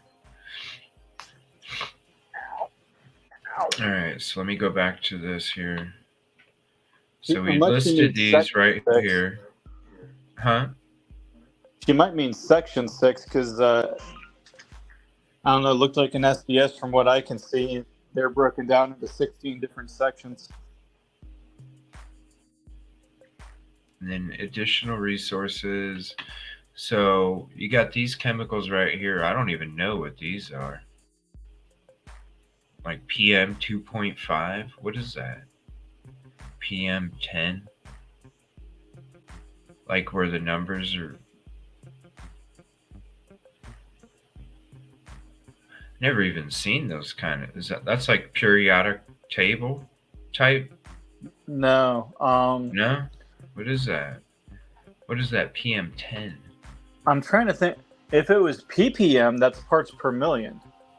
I don't know if they're abbreviating that or if it's something else. I can't. I just ran away from my tablet for a second to check something, because I've got I got a vacuum chamber going right now, so I got to make sure I don't overrun it. Gotcha. Yeah, I clicked on both of those links. I got this link from you, Ava, and then I got this one, and these are the only two. So if I'm not on the correct one on this one, because this is the one I'm referring to, well, then it would have to be this one. So if there's a page 6, Hey, Chris. I don't know. What's up? That would be particulate matter. Particulate matter. Yep, I just pulled it up. Let me go back to what we're talking about here. Yeah. Particular matter. 2.5 and then 10. Yeah, it says, because I just typed in PM, or what is PM 2.5. It says fine particulate matter PM 2.5 is an air pollutant that is a concern for people's health when levels in the air are high. PM 2.5 are tiny particles in the air that reduce visibility and wow, I can't read today, and cause the air to appear hazy when levels are elevated. So it must be a certain type of material in the air. What's the 10 mean then? And I don't even, what's a VOC? Do you see anything in those descriptions? I want to say that's some type of volatile something, but then we got PM10. Let me punch that in here real quick. I'm so happy I have my tablet charged tonight. Yeah, thank you. It's PM10 are very small particles found in dust and smoke. They have a diameter of 10 micrometers or smaller. Particles are a common air pollutant. So it's tiny particles in the air, which would be like from the smoke and stuff, if I'm understanding that right. Yeah, that's what SRB's saying in Ava too. And so that's just generalized. This is all generalized. This right here is all generalized, pretty much. This is specific. The phosgene is scary.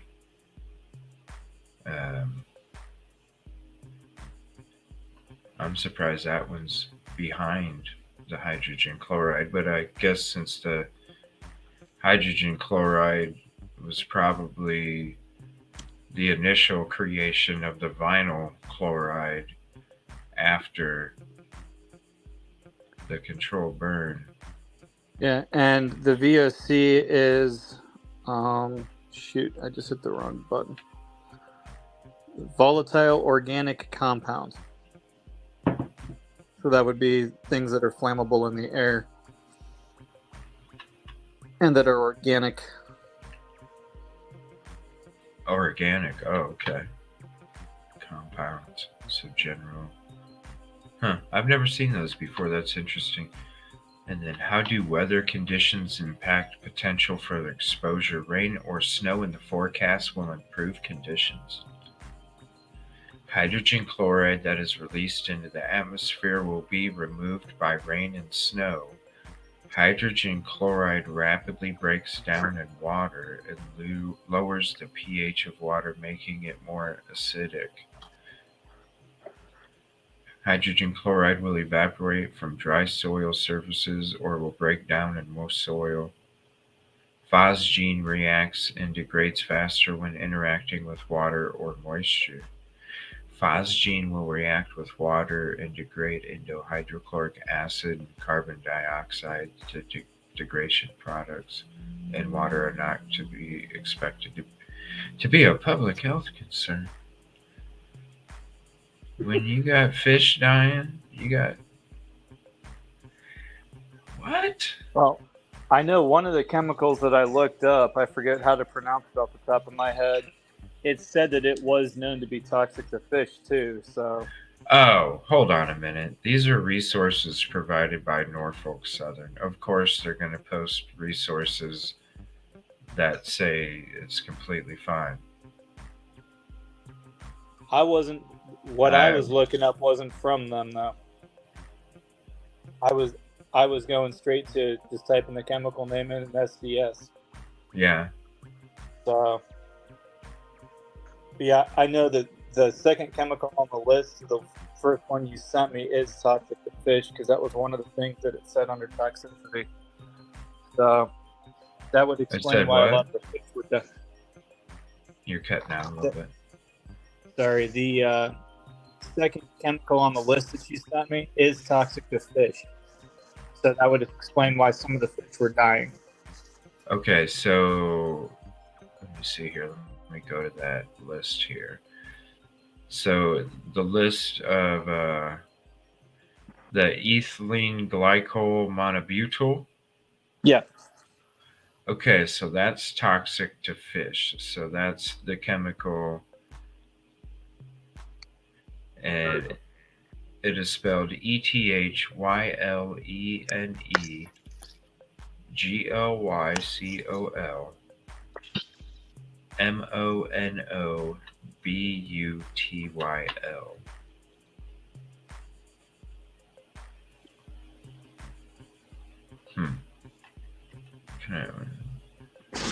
Sorry, let me get back to chat here real quick. And I'm going to check out this NTSB. I just want to see what they said when this thing initially started here. NTSB Gov. Let me subscribe to them real quick. All right. Oh my God, this shit's bugging. No. All right. Here's that press conference. What's up? You gonna say something? I wasn't saying anything. You good? Okay. Yeah, I'm good. Let me get to chat here real quick. Yeah, I'm going on ntsb.com right now to see what I can find. 8 to 10 inches. Geez, you keep getting hit with snow, Dre. That's crazy. We did have some Ryan Hall video that came out tonight. But we probably won't get to it. Probably tomorrow night. We're gonna do just a hangout, catch up show tomorrow night. Or we'll just talk about whatever.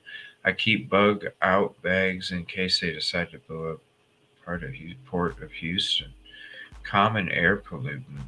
What are bug out bags? Right. Get the hell out of Dodge bags. Can I order items? Yes. If you guys want to wait, you can get some now if you like some of the items. Cherry, we got a purple logo, a pink logo. So again, if you want custom items, if you want a certain color logo with a certain color item or a certain item, or even a certain coffee cup you want done, just let me know. Give me my, go ahead and I want you to, whenever you purchase something from the store, I want you to be able to get exactly what you want. So, just let me know what color or logo on what item.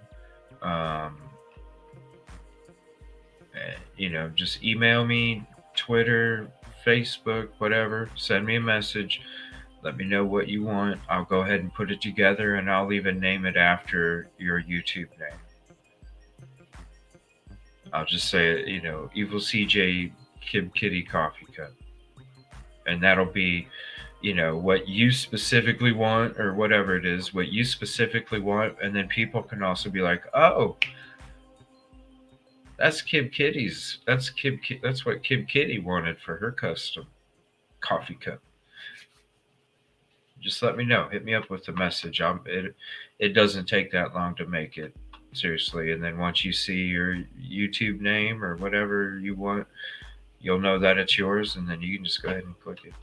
I just want to make sure you guys get exactly what you want from that store. All right. Let me see here.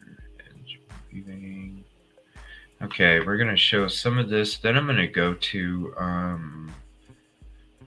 I'm going to go to some drone video that I came across. I think that might look kind of neat too while we chat about this. This is the NTSB press conference on the 4th of February when this event took place.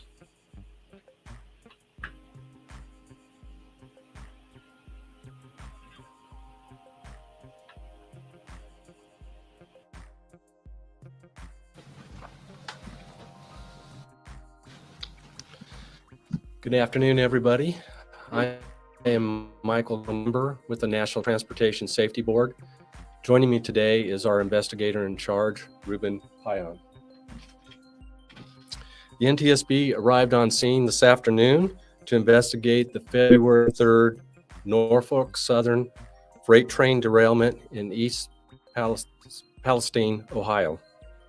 The NTSB is the lead federal investigative agency for this derailment. We are working closely with many local, state, and federal officials who are responding to this accident. We are on scene to gather perishable evidence.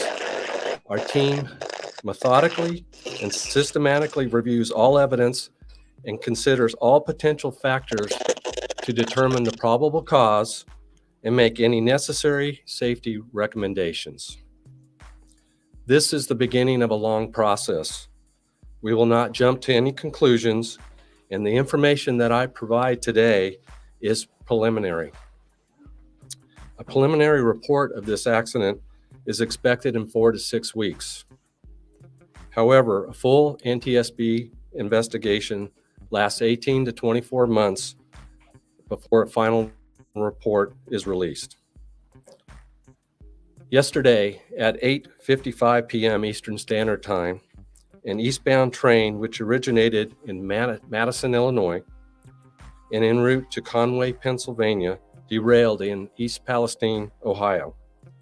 The train consisted of a total of 141 load cars, 9 empties, and 3 locomotives. About 50 cars were involved in the derailment, 20 of which contain hazardous materials. At this time, we are unaware of any injuries to the train crew, first responders, or members of the community. The post-derailment fire spanned about the length of the derailed train cars. The fire has since reduced in intensity, but remains active, and the 2 main tracks are still blocked. 4 tank cars carrying vinyl chloride were involved in the derailment and have been exposed to fire. At least 1 vinyl chloride car is intermittently releasing the contents of the car through a pressure relief device as designed. At this time, we are working to verify which hazardous material cars, if any, have been breached. The EPA and Norfolk Southern are continuing to monitor the air quality. Response efforts are still ongoing, and once safe and secure, the NTSB investigators will begin their on-scene work. We are coordinating with state police who have obtained aerial footage of the scene. Additionally, the locomotives were equipped with forward-facing image recorders and event data recorders. Event data recorders could provide investigators with information such as train speed, throttle position, and brake applications. As I said, our investigator in charge is Ruben Payan, and he has over 30 years of industry experience, and 25 of which has been with the NTSB. The NTSB's on-scene team consists of hazardous materials investigators and specialists who are working with hazmat specialists from the FRA, that's the Federal Rail Administration, and Norfolk NTSB investigators will also be in the following areas: mechanical, operations, and track. At this time, the expected parties to the investigation include the Federal Rail Administration, Norfolk Southern, Smart Union, and local first responders. We will provide updates as they become available. You can follow the NTSB on Twitter at NTSB_newsroom. One final comment. I would like to thank all the first responders to this accident. First responders from multiple states, cities, and municipalities have all been working together to contain this accident and to ensure the scene is safe for everyone. We appreciate all they are doing. I will take a few questions now. I'd like to ask you, when I do call on you, to raise your hand. I'll call on you. State your name and your affiliation. Right ahead. Jefferson Barrasso, KDK Television. I'm sure you're going to ask about the train inspections. When the last time this track was inspected? Okay, the question is, I'm sure we're going to ask questions about the train inspection, including the track inspections. Absolutely. We're already working on that right now. Those are things that we can do behind the scene right now, is request that information from Norfolk Southern. So on the trains, the train cars, and the tracks. And a follow-up. Have police or anyone talked to the conductor or the engineer to what they witnessed or saw? So the question is, has police or anybody talked to the conductor or the engineer as what they saw? The answer is basically we are working on that. We will, part of our investigative process will be to interview all witnesses, and that obviously includes the crew. Other things that we'll be looking at is forward image recording from the train itself, to what they were looking at outside. So that's things we will look at during the investigation. Let's go for another question right there. I'm Anna Marcic with WKBN. Would you be able to clarify if the vinyl chloride is on fire? Okay, the question is if we can clarify if the vinyl chloride is on fire. At this point, we can't tell you for sure, because obviously the first responders cannot get to the scene right away.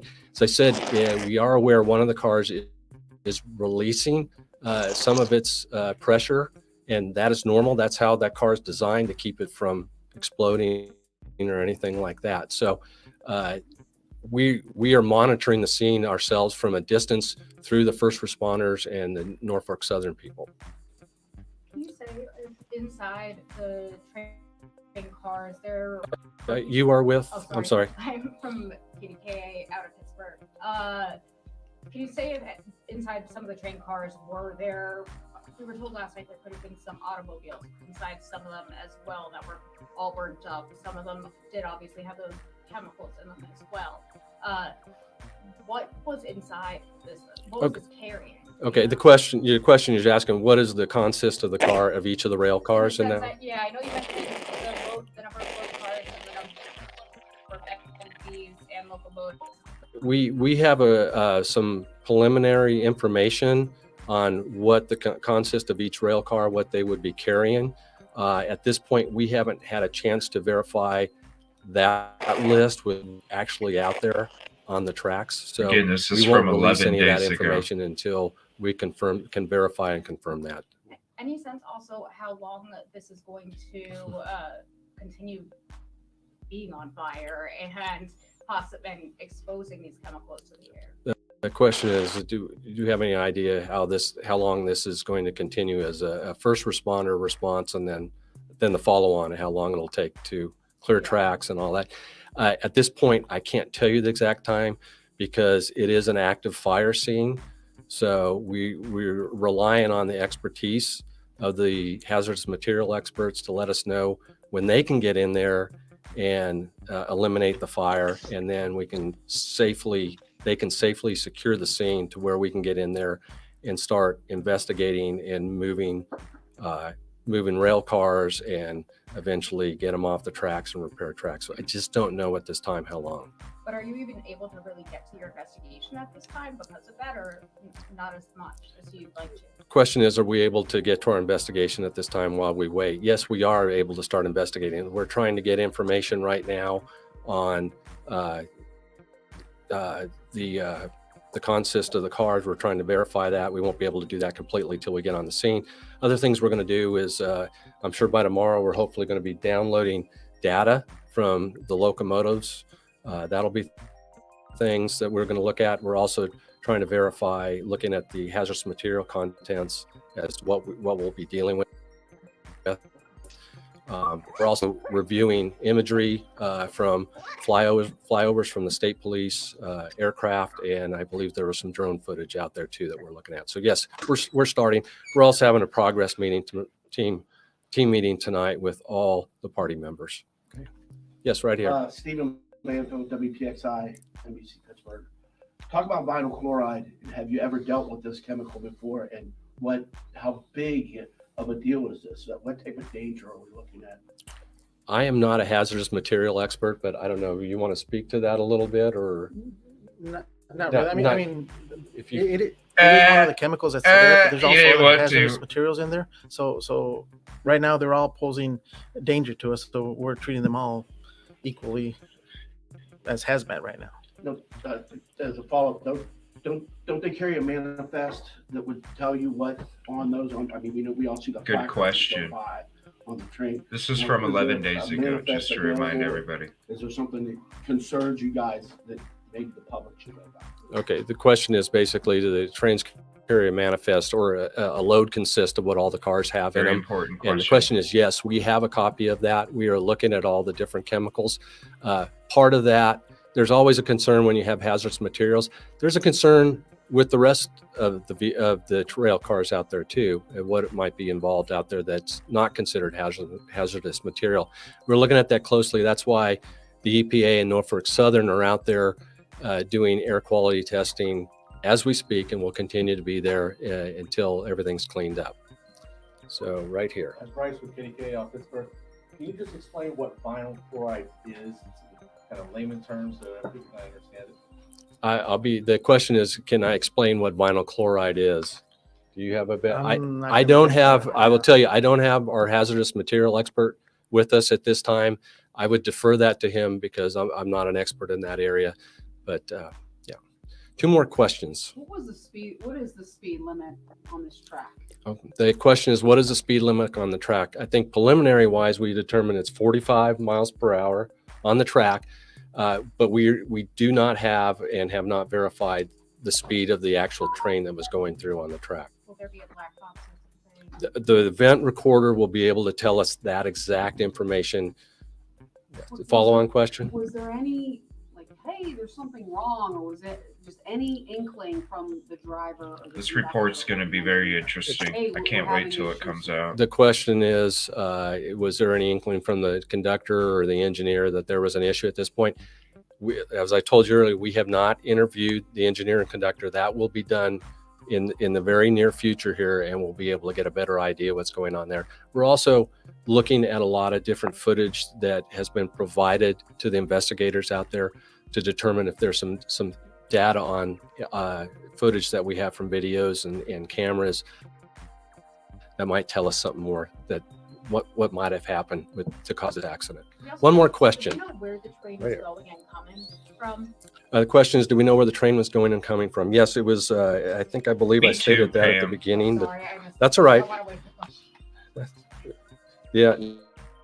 No, it was from Illinois and going to Conway, Pennsylvania. That's all right. One more. I'll give one more. If anybody has another one, right there. Last one. What would you have to say to people who are evacuated now, who might be worried about their homes or anything like that, about how it's under control? Okay, the question is, what would I tell people that have been evacuated from their homes or maybe are in place right now? I would say tune in to your local first responders and do as they say. They are looking out for the best interest. They are monitoring the air quality and the scene itself. And I would have them check in with them periodically and do exactly what they say for their safety. With that, I want to thank you very much. Damn, they just walked quick off.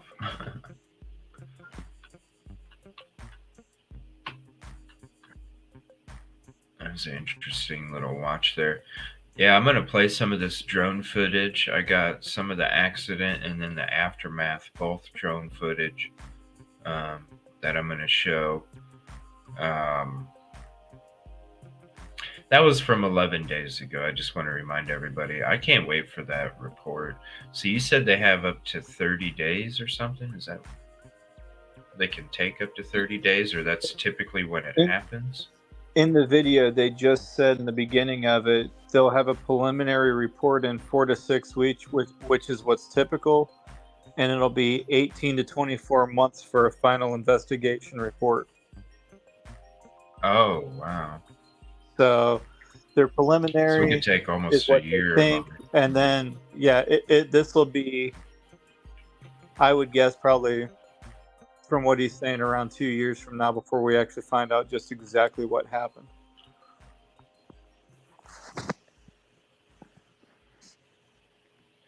Oh my gosh, look at these flames. Yeah. That cloud has to be just so thick, and it's like swirling and twisting as it's going up too. You can see it rotate. Yeah.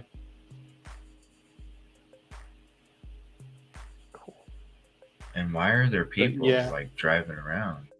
What the hell? That might be first responders.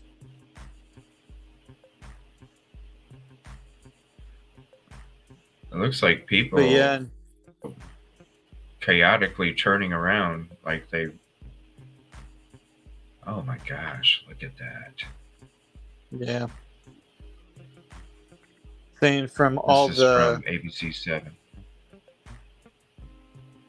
saying from all the SDS sheets I've found, their fire retardant foam CO2 would work with everything safely to extinguish it from what I saw. Say that So it's one not more like that time. would even be a hard fire to put out. Oh, okay. So how do you think, with reading what you read, how do you think they should have approached the situation? Because I've been sitting here wondering this whole time, like, what were the other options? What do you think the other options could have been, in your opinion? The thing is, every single report I saw, it said follow local guidelines. And the local guidelines were not on any of the SDS reports, so I would have to go digging into the state's regulations, and that gets all kinds of confusing and complicated. And I don't know that I would be able to fully understand, especially not with trying to follow with what was going on here and trying to do that. That's something if I had the time to sit down and look up, I could probably do. But okay, well, I know we got almost 2 weeks until we get a report coming out, which means that they're probably going to be hush-hush, you know, when it comes to these press conferences the way that they were yesterday. I just assume they're not really going to say much, and they're just going to sit there and wait for this report to come out. Yeah, but they don't really have a reason to be hush-hush. It's not like it's, unless they're trying to cover something up. I mean, it's not like it's a murder investigation.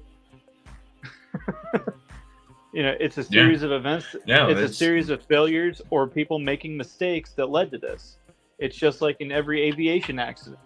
There's a series of events that happens that cascade into causing some type of failure, crash, whatever.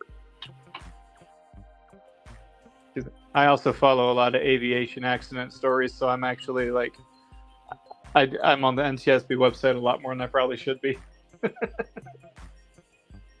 I wonder what caused this to derail in the first place.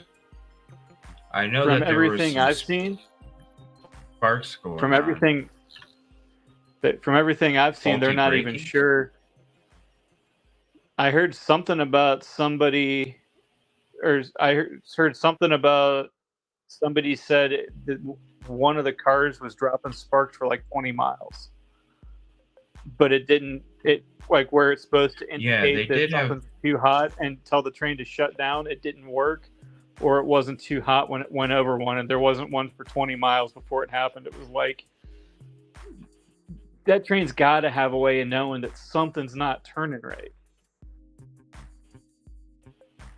But I don't know because I'm not an engineer.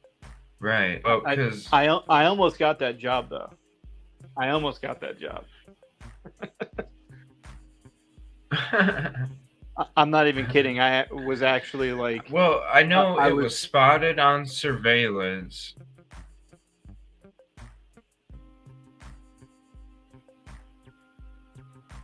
Yeah. Go ahead. I'm not sure, but Still there, man? and yeah, I'm still here. Okay. Can you hear me? Yeah, they have it on.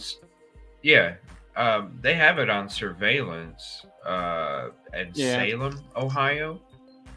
I'll go to that video next. This is another drone video here.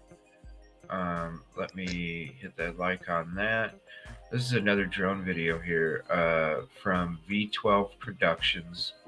And here's the link to this. I'll go ahead and throw this in. I'd like to have this drone footage. They have on security footage from another business of the train passing by, sparking like crazy in Salem, Ohio, which was 20 miles away from where the accident took place. And what I'm wondering is like, you know, like you were saying, there should have been some sort of notification. You know, I get maybe you're not able to see it as the first car in the train because that, you know, I can imagine, you know, you could probably barely see front and back. You know, it's probably very limited, especially with all the twists and turns and all that other stuff. But there's got to be some, like you said, some kind of warning system on there. Now, I had heard something that the reason it was sparking is because possibly the braking system on that car was faulty, and that's what potentially led to the derailment. But that's not anything that is for sure specific or anything. What is this? I thought this was all drone footage. Hold on 1 second. Let me go back to this one. This is more interesting here. I'll go to that security footage. So you guys can see it. It's a very short clip. It just shows it going by real quick. Let's see.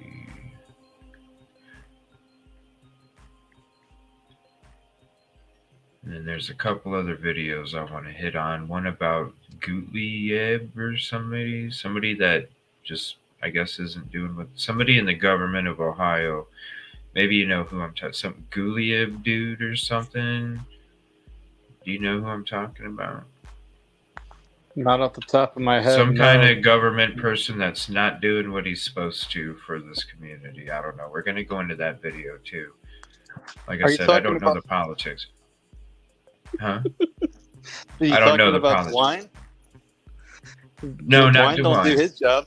No, not Dwine. Don't do his job. So we talk. Nobody does. we talked about him. We talked about him earlier. You guys schooled me on him. I don't know. Like I said, I don't know the politics. I just see these names come across, and I'm like, okay, well, they should be doing the job. We'll see if they are.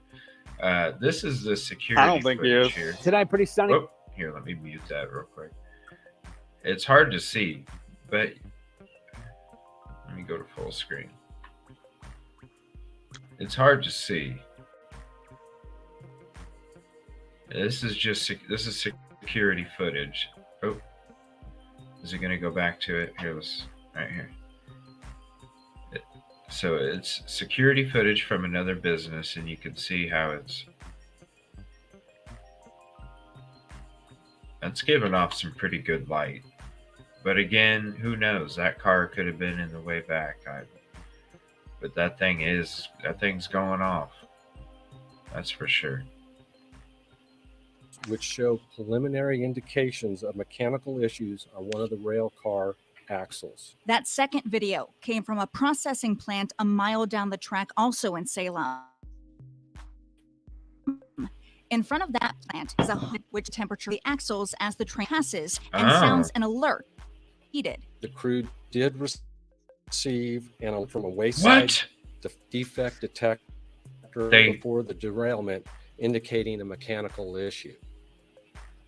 And an emergency brake application initiated. Hold on, we're gonna listen to that again. They did receive an alert, so people were wondering why they didn't receive an alert. They did. Indicating mechanical issue. Overheated. The crew did receive an alarm from a defect detector shortly before the derailment, indicating a mechanical issue. Then an emergency brake application initiated. The NTSB says there was an alert, but it is not known if it came from the hot box detector in Salem or the next line on the track 20 miles away in East Palestine, where that derailment happened. And if the alert wasn't triggered when the train passed Come Salem. on. You're going to tell me that thing going by in Salem on this security footage didn't give off an alert? You're out of your fucking mind, dude.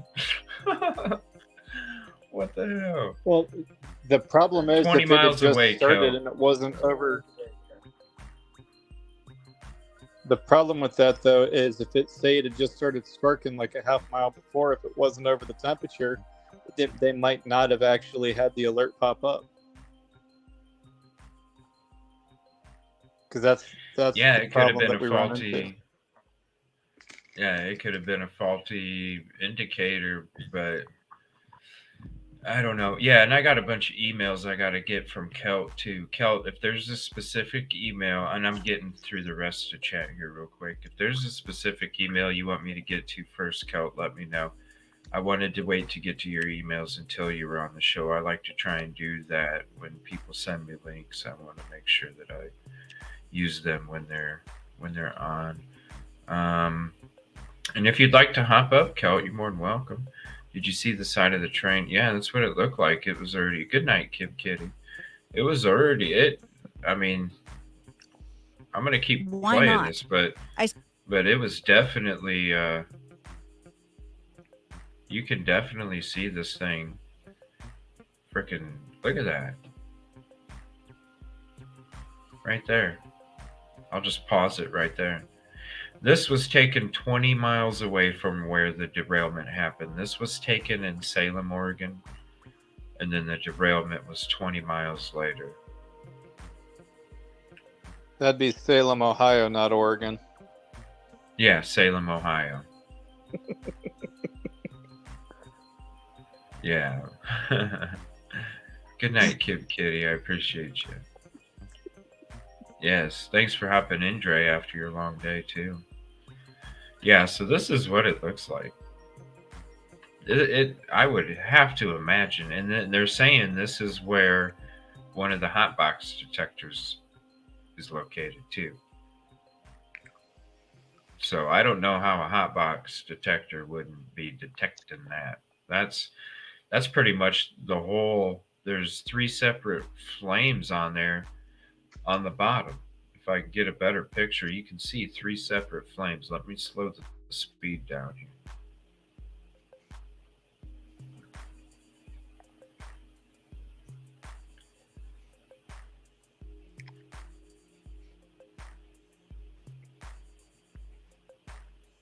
One, 2, 3, possibly 4.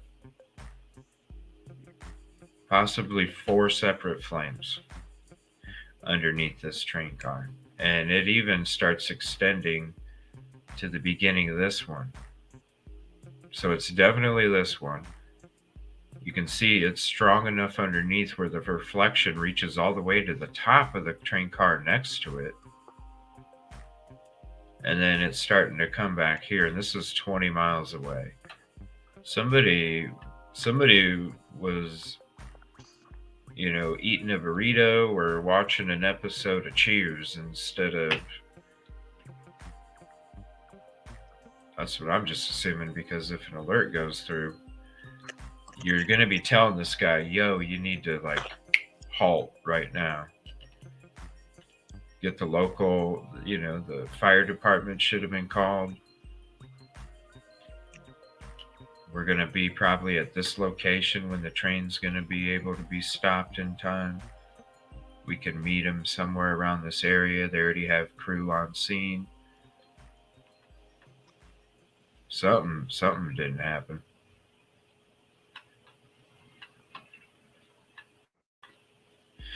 All right, here, let me, if anybody else would like to hop up, I'm going to be going for probably another 45. And like I said, we got 2 more weeks until Punksy asked a great question earlier. Sorry, Punksy. Did anyone watch White Noise on Netflix? I've never seen it. I don't have Netflix anymore. Uh, is it on Amazon Prime Video? Is it on Disney? Is it on Hulu? Is it on Tubi? Is it on any other platform? Because I'd definitely like to check it out. If anybody would like to hop up, you're more than welcome. What's up, Cassie? Good evening. Oh, hold on. I'm trying to. StreamYard's bugging here. I appreciate it. Come on, StreamYard. I accidentally banned Cherry last night trying to highlight her comment. Ridiculous. Shit was ridiculous. You may not want to bother with all. Oh, whatever. You did an amazing. Everybody, you go to Justice Serve Daily's last live stream. Kelt did an amazing job on there too. That was the first time Kelt was up there. You sounded like a natural. You did an awesome job. All right, I'm gonna go to this. I don't know how to say his name, Gootlieb or something. I'm gonna go ahead and show this for a second. I'm gonna get that other video up, and I want to hear what they have to say. They say he's no-showing or something. And then we got a couple of News Nation clips I want to check out too. So we'll just kind of hang out, chit chat. We'll just have to get into the SDS on the next show. Maybe do a more in depth. Maybe what I can do on a free night or something, or a free afternoon, or whenever you have a little bit of free time. Maybe we can get together offline and still do a StreamYard presentation, and we can do it together with the SDS information. So we have that completely separate, and then we can always use that when there's a live show, when we talk about it next time. If you'd like to try and do that sometime, we can do like a collaborative little special on the chemicals. Yeah, I'm game. I think it might because be that'll kinda give me a little cool. more time to look stuff up too.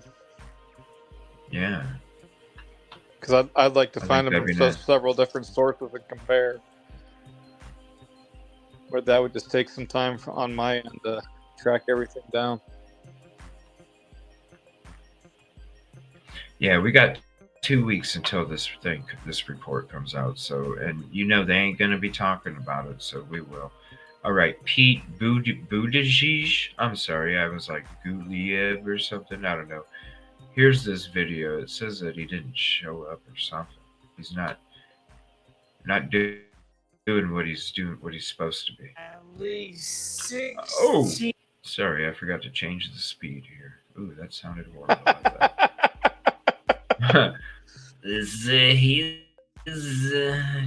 Train cars derailing in eastern Texas yesterday after one was hit in 18. The driver of that tractor trailer dying in a crash. No other reported. And another train derailing in South Carolina yesterday. It's already saying no one here because of this derailments. To evacuate due to a toxic chemical fire. And critics calling out Transportation Secretary Pete Buttigieg for focusing less on the toxic burnoff from that Ohio train derailment and more on diversity with. Well, Cal, how about we do this, Cal? Because I'm going to be having shows about this, and this isn't the last one. How about we do this, Cal? Maybe what we can do is like I'm going to do with Kevin. We're going to go over some SDS stuff with the chemicals and all that.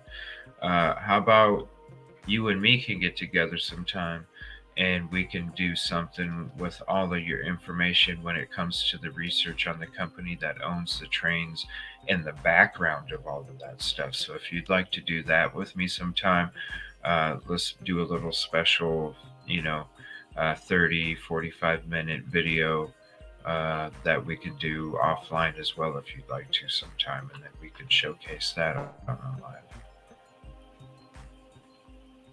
I think it'll be cool. I definitely want to do more specials on this topic because I know they ain't going to be talking about it in this. If nobody's going to be doing it, we need to. This hits all of us. You know what I mean? It really does. You got people that live by the community, next to the community, people that are involved in the community, people that are going to be affected in this area. It's a lot of us. So it is something special to a lot of us. And this is something we all need to stay on top of because we can't trust what they say. Within the construction industry.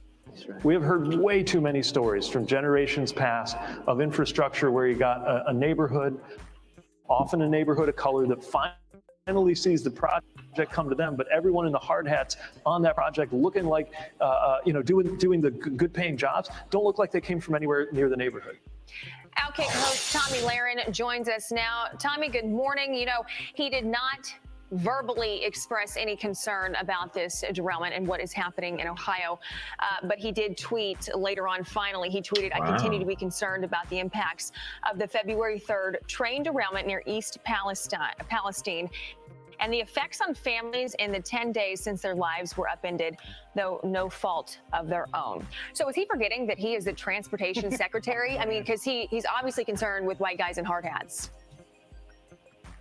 Yeah, Transportation Secretary sends us a tweet when there are Americans that are concerned for the safety of themselves and their family members and their pets. We get a tweet from our Transportation Secretary. You know, guys, we talk about this administration all the time and not studying for the test, but I would say it's much worse than that. They're refusing to even take it. And when Pete talks about things like racial disparity and diversity and racism over and over again, and I don't believe it's because he's truly concerned about those things. I think it's because he doesn't want to do his actual job.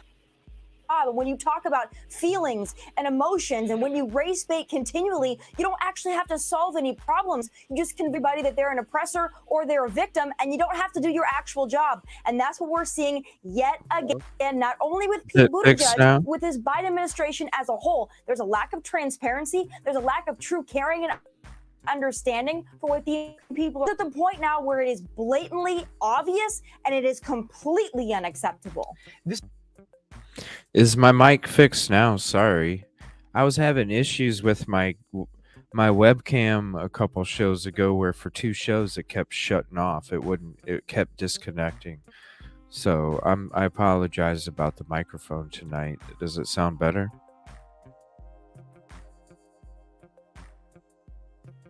You sound good to And me. I'm so glad you hopped in, Cassie. Yeah? Is it okay? I'm sorry. I'm so sorry, guys.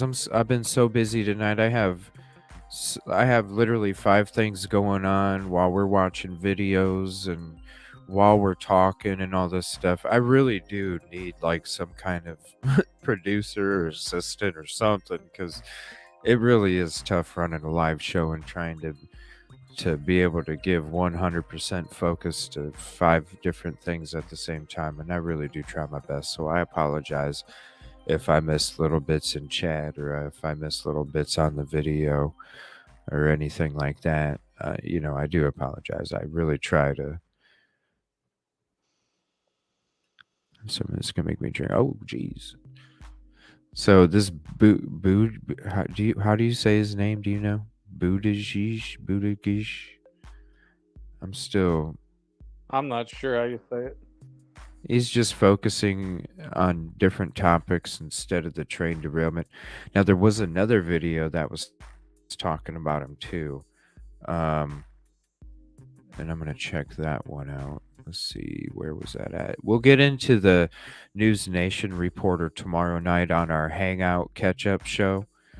Tomorrow night, we'll just be hanging out, catching up on the latest stuff that's came over the last few days since we've been going over this topic the last 2 shows. But I felt like this needed to be talked about a lot, and we're going to be doing at least 2 shows a week on this, probably, if not 1 for sure, because there's going to be more discussions. We have so much more to get into when it comes to this topic. So many things we don't even know or realize yet. And we're going to do this together, because at least if they don't want to tell people what the hell's going on, at least we can have some kind of voice or be some kind of information that somebody can come across and tell their family members and say, hey, I learned this watching this YouTube show today, Mom. They're not saying it over there. The air is safe. The air is safe. No excuse for lack of aid. That's Bill O'Reilly. I might check him out later. He's kind of, that dude can go. Powerful JRE, East Palestine. Aftermath of the, okay, now this has got to be interesting. I love Joe Rogan. He's one of my favorites. So I'm not going to play the whole thing. I'll put the link up on the screen. Fingers crossed, everybody. I've played his videos before. I've been totally cool, but you just never know. So I just want to say fingers crossed. And yeah, dude, you should have an emoji up for your picture, man, when you're up here hanging out, instead of the red K or the red background with the K. Yeah, I don't know how to do that. Yeah. When you go into StreamYard, if you want to back out, you can do it now. Like if you go back out, like, you know where you can shut your microphone and your mic off. If you click on the circle K, that's your icon. There's a thing where you can change your photo, and you can add whatever photo on your phone to have for your picture. So if you want to do that while we're checking out this video, go ahead, man. See what it looks like. Good night, SRB. Thank you for hanging out. Count. So here's Joe Rogan. I want to hear. He's got very interesting guests. I wonder who's on here. I'm not sure who she is, but they do talk about this. So I'm going to go ahead and play this. Not the whole thing. I'll put the link to the video in chat as well. Amazing podcast. Rogan experience. Now, I don't know if they have to take additional precautions due to traveling with hazardous waste, and whether or not those precautions were not taken. That's what I'm hearing about this case. Is that look at that sign? That's such a beautiful sign. About this case is that this is something that they were trying to cut money by transporting these things that are hazardous waste in a way that perhaps maybe they shouldn't have been transported that way, or maybe the regulation should be different. I don't know if it's even hazardous waste, though. I think it's just chemicals that we use in plastic. Oh, it's very hazardous. It's not waste. Right. Hazardous materials. Right. It's very hazardous material. I don't think it's like the byproduct. Yeah. No, it's very dangerous materials. But that's why there's this one kid, Nick Drum, who's been doing these amazing TikToks that I'm obsessed with, because he's like a chemist. Yes. He's great. He's actually Nick taking Drum. what the APA is releasing, and he's trying to make. If anybody's on TikTok, can you see who this?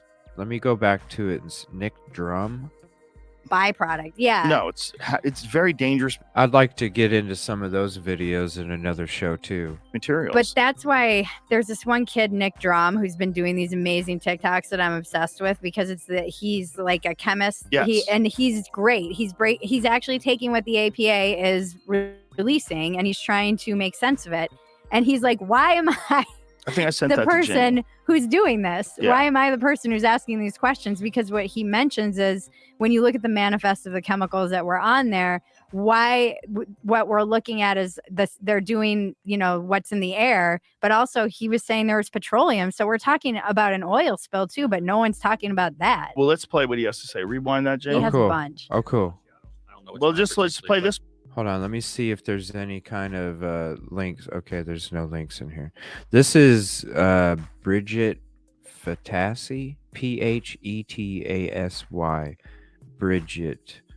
And here's the link to this YouTube video if you'd like to have it for yourself. Plus, I like to throw the link out there for everybody. You can hit the like on his video too. This one. Play the one you have in front of you. Okay. And rewind that. Hold on. Stop. I can't wait to get that mic arm. Yeah, I Get don't know rid if of that's this. his Yeah, it TikTok. hasn't been very good. So let's talk about the trail derailment in East Palestine, Ohio. East Palestine's about an hour north of Pittsburgh, almost halfway to Cleveland. Norfolk Southern has a rail line that goes right through town, and this derailment happened right on the edge outside of town on the border of PA and Ohio. Of the cars that crashed, 5 of them contained vinyl chloride. It's a monomer used to make PVC. The reporting on this has gotten vinyl chloride confused with polyvinyl chloride, the polymer made out of vinyl chloride. What? Now, the reason that this distinction is really important, vinyl chloride is very hazardous and very flammable. Polyvinyl chloride is a plastic that's used in like everything. The other thing about vinyl chloride is that it boils at 8 degrees Fahrenheit, so it's shipped in its liquid form, meaning that when these trains crashed and these started leaking, they weren't just leaking liquid, but they were spewing boiling gas. Wow. So vinyl chloride is really toxic. Yeah, we saw OSHA it. It was like a freaking neon green color. Has the permissible limit of how much you can be exposed to it during an 8-hour shift as a 1 ppm part per million, average over 8 hours. So prior to this, the biggest spill of this chemical was in New Jersey, where one train car and about 23,000 gallons of vinyl chloride were spilled, but it didn't catch on fire. Now, this crash in Ohio has 5 train cars. These kinds of tanker cars can carry between 25 and 33,000 gallons. Whoa. Let's call it 250 to 250,000 pounds Oh my of vinyl chloride. That's per train car, 5 train cars. Per There's maybe train 1 million car? pounds of this toxic chemical spilling into the Whoa. ground and also boiling off into the air. But then it caught on fire. I think this is where the reporting is really bad, because no one is Yes. mentioning what the byproduct of vinyl chloride burning. Yes. Of the many byproducts of burning vinyl chloride, one of them is hydrogen chloride.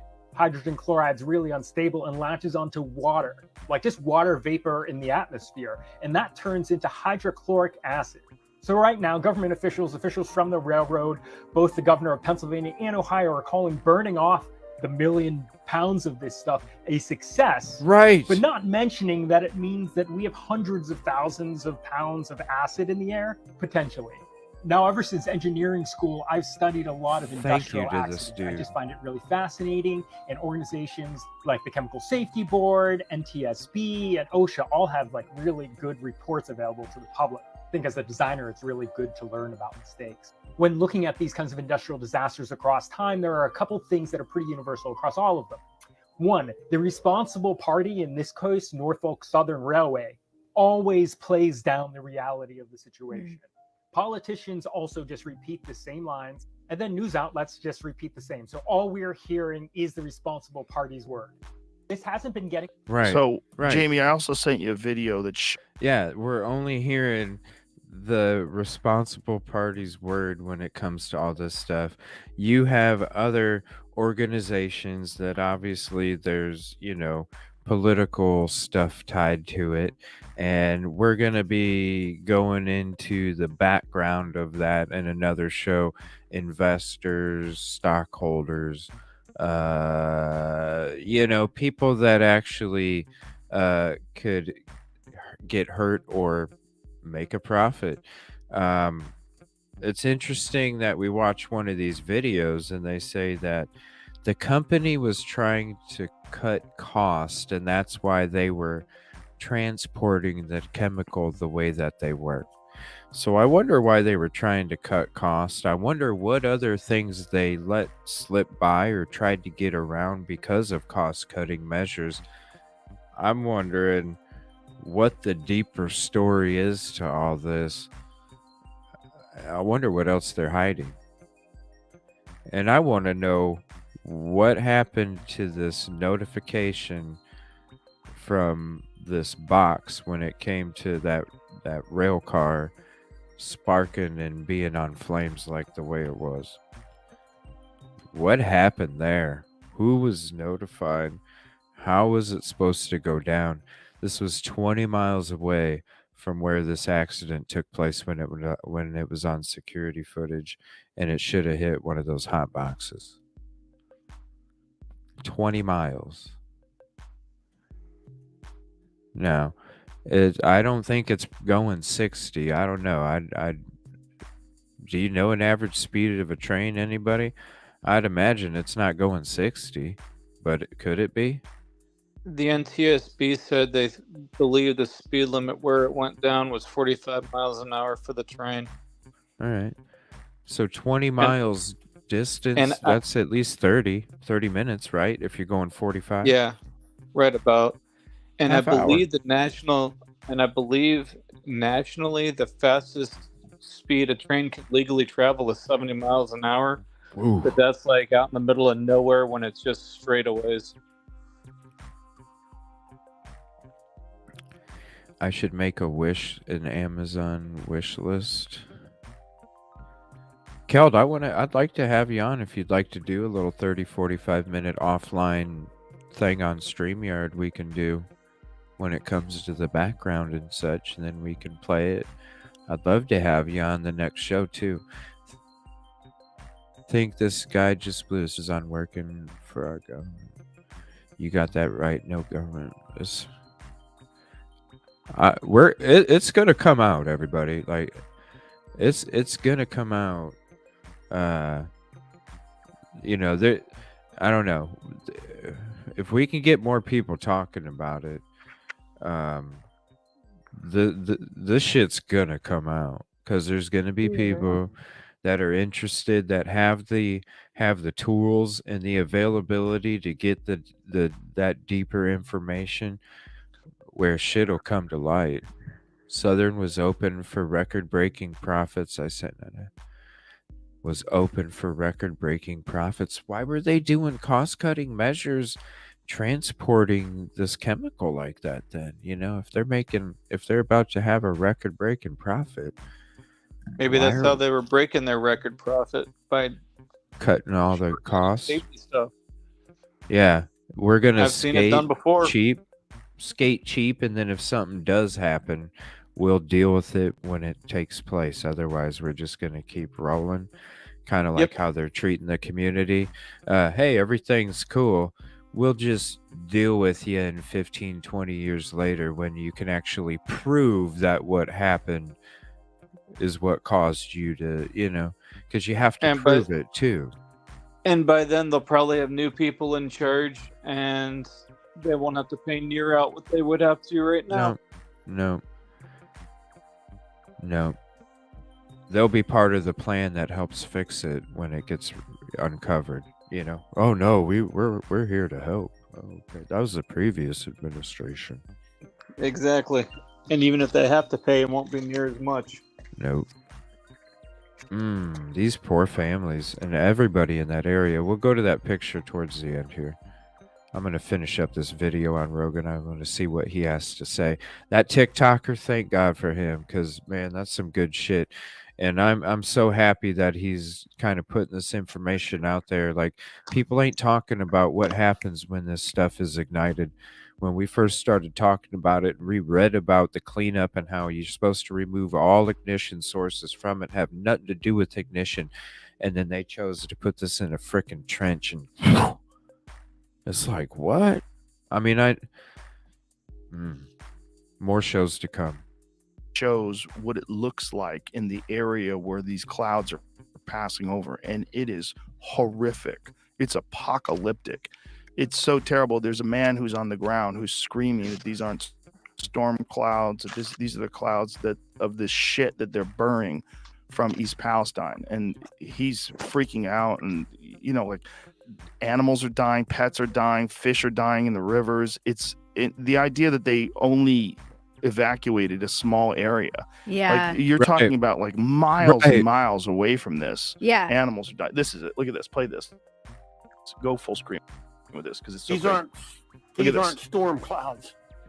This is the fucking shit that they burn off. The fucking shit they burn off in East Palestine. This is not fucking storm clouds. Look at this. Poor guy. I know.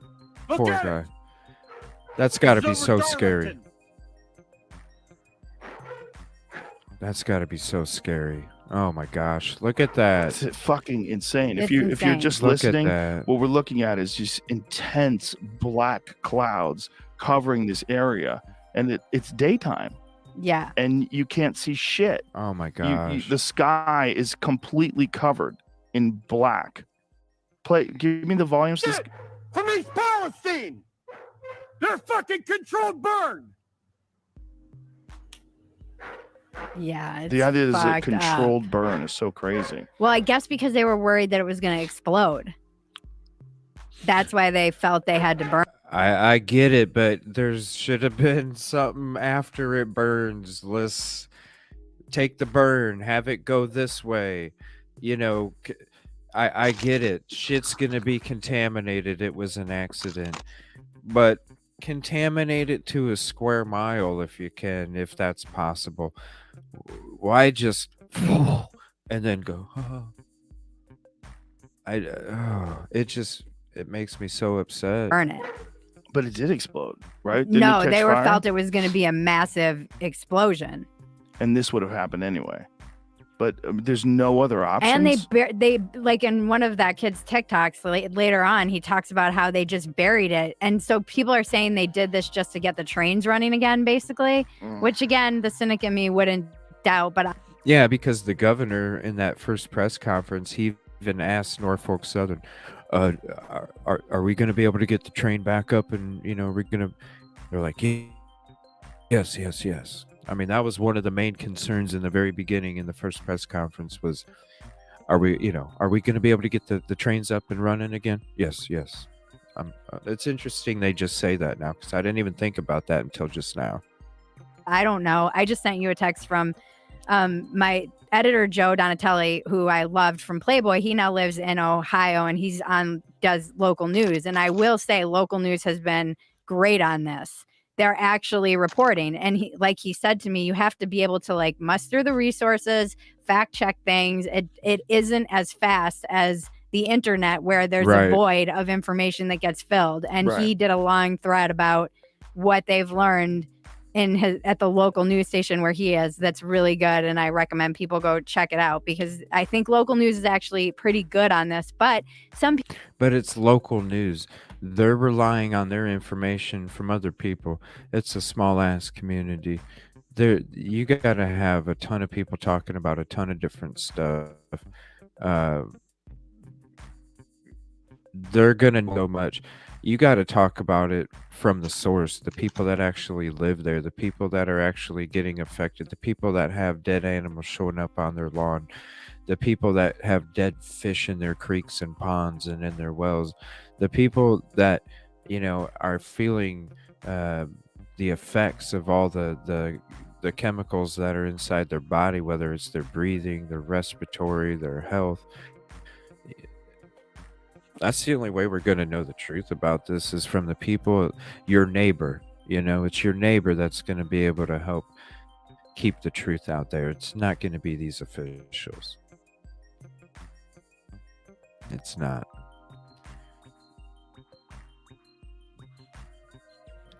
If you look at Norfolk Southern's website, they are very proud they got it open so fast. Oh, I'm sure.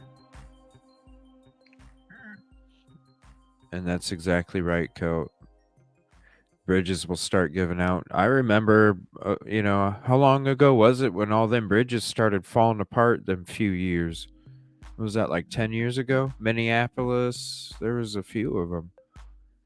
Bridges just fucking fall apart, cars dropping into the fucking rivers and shit. Oh, I can't imagine driving on a fucking bridge and next thing you know, you're fucking...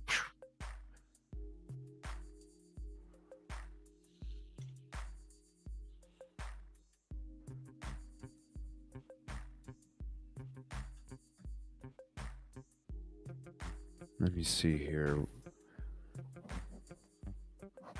We'll get to one more video. And then we just have so much about this. We're definitely going to be able to fill up a third or even a fourth show with all this information that we got. Thank you, everybody. Thank you for hopping up here, Kevin. I appreciate it. I can't wait to get into those SDS. When's the next available night you have that you can... afternoon or evening that you can get into those with me, and maybe we'll just do it on a live if you're limited on your time, man. Let's see, reviewing. I should be free.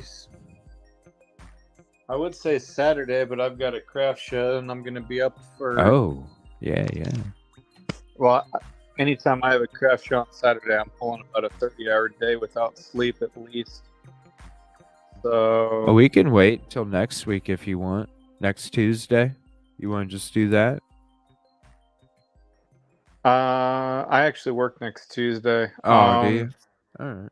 Yeah, I'm free Sunday and Monday, and then Sunday? Thursday, Friday. Let's do it Sunday night. Sunday night Okay. we'll do another show on this. I'll do my weekly update, hangout, chit chat about true crime and all that stuff the next couple nights, and then we'll just plan on Sunday night being back with another special on this, and we'll get into some stuff. If you're not able to get to those SDSs, don't worry about it. I know you're gonna be busy with that craft show and stuff and all that. I'll try and get into it myself too, and see what I can come up with as well. Man. I did So, get, you know, I did hit 4 of the 5 chemicals before my tablet started not wanting to work.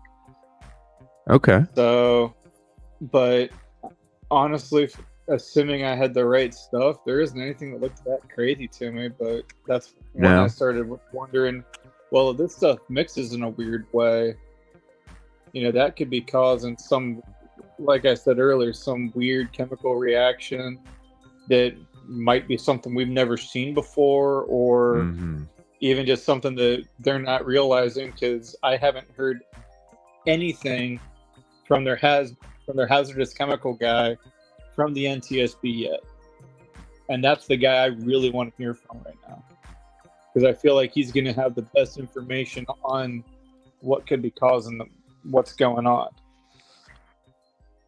And I could also found the wrong chemical name for an SDS. and too, the 'cause- honest information. Well, that's a totally different thing. But Yeah, the spellings of that stuff is. yeah, and sometimes if it's off by even Well, I was one looking letter, into it's who's something the- totally different. I know. I'm interested to find that out. I'm sorry I couldn't get to this. Yeah, those letters are crazy. Let me see here. I'm going to go to this video real quick. This is from CBS News. It says, "What to know about the hazardous materials on the train derailed in Ohio." I want to see how honest they are about it. We might even get more chemicals if they are going to be open about it. Whoa.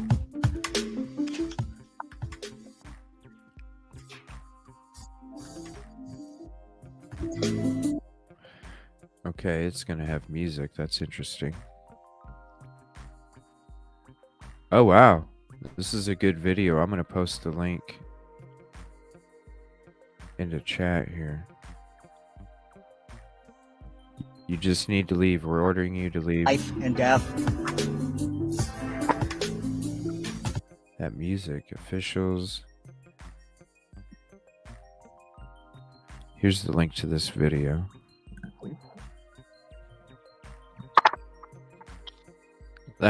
Look at that cloud. And those first responders, those poor first responders didn't even have the proper equipment, and they were showing up. Yeah, they said it was going straight up. It was not going straight up. You can see from this zoom right here that's coming up in a second.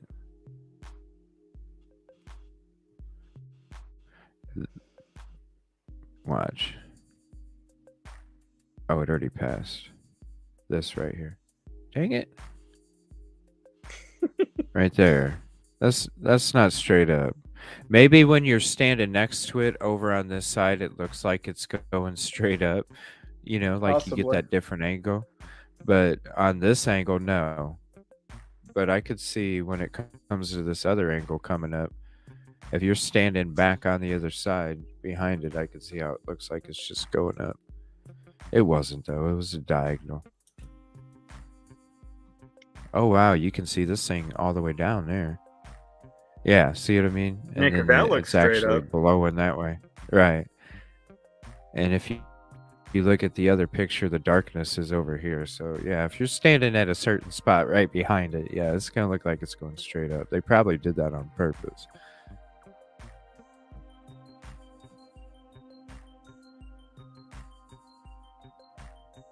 Yeah, sorry, I didn't get to your Celts or your links tonight, Celt, but there's so many more shows. We just have so much to go over, and 4 spokes of a wheel. Federal partners are on site monitoring indoor and outdoor air. Whoa, hold on a second. It says it screened 291 homes. What? EPA has screened 291 homes and no detections were identified? What? But there's 4,761 people living there. Just in East Palestine. That's not the whole range that we have. All right, Well, my question is, where were the homes located in regards to where the accident happened? Because if they were all upwind, I got that picture. Let me show you real quick. Let me see. Don't switch. Let me see here. I got that picture.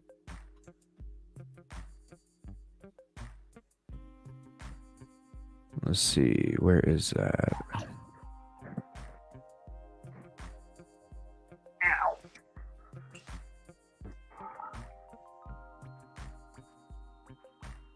Oh, where was that link?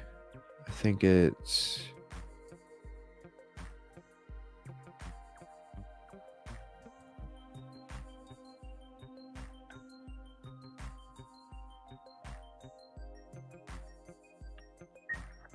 Where it... Oh, I had it up here. Where did it go?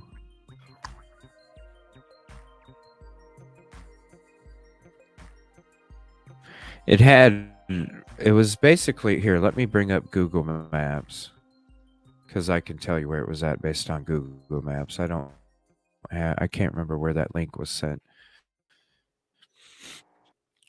Okay, so basically it was right around here. See this railroad track right here? So here's the border. So it basically took place right here. If this stupid thing would go away. Right about here. Okay, right by where my finger is at on the screen is where it took place. God dang it, come on. Right about there is where it took place. Here's the railroad tracks going right here. Let me zoom in. There's the railroad tracks going right through here. It took place on the east side of the city. Okay? So it took place right there. And the wind was going this way. So it was going away from Ohio towards Pennsylvania. It was going this way. So the accident took place here. Controlled burn took place here. Smoke started here and went this way. Where my mouse is going. Off to the right. So it basically it was saying that whatever is in the middle of this screen here for the map was the radius that is what they call the main area that was affected. And they're not saying anything outside of that was affected. So what you see on this Google Maps is what their radius was. It seems... I need to watch this white noise movie that Punksy brought up. I just don't have Netflix. I wonder what the ground under the path of the plume looks like. I'm sure we'll be getting pictures. And man, dude, if it ain't that far from you, man, sometimes swing back. Wow, never mind, dude. It's probably toxic as fuck. Never mind. Maybe somebody will send pictures because I'm sure the ground is fucked up. Did they test for? I appreciate that, Kelt.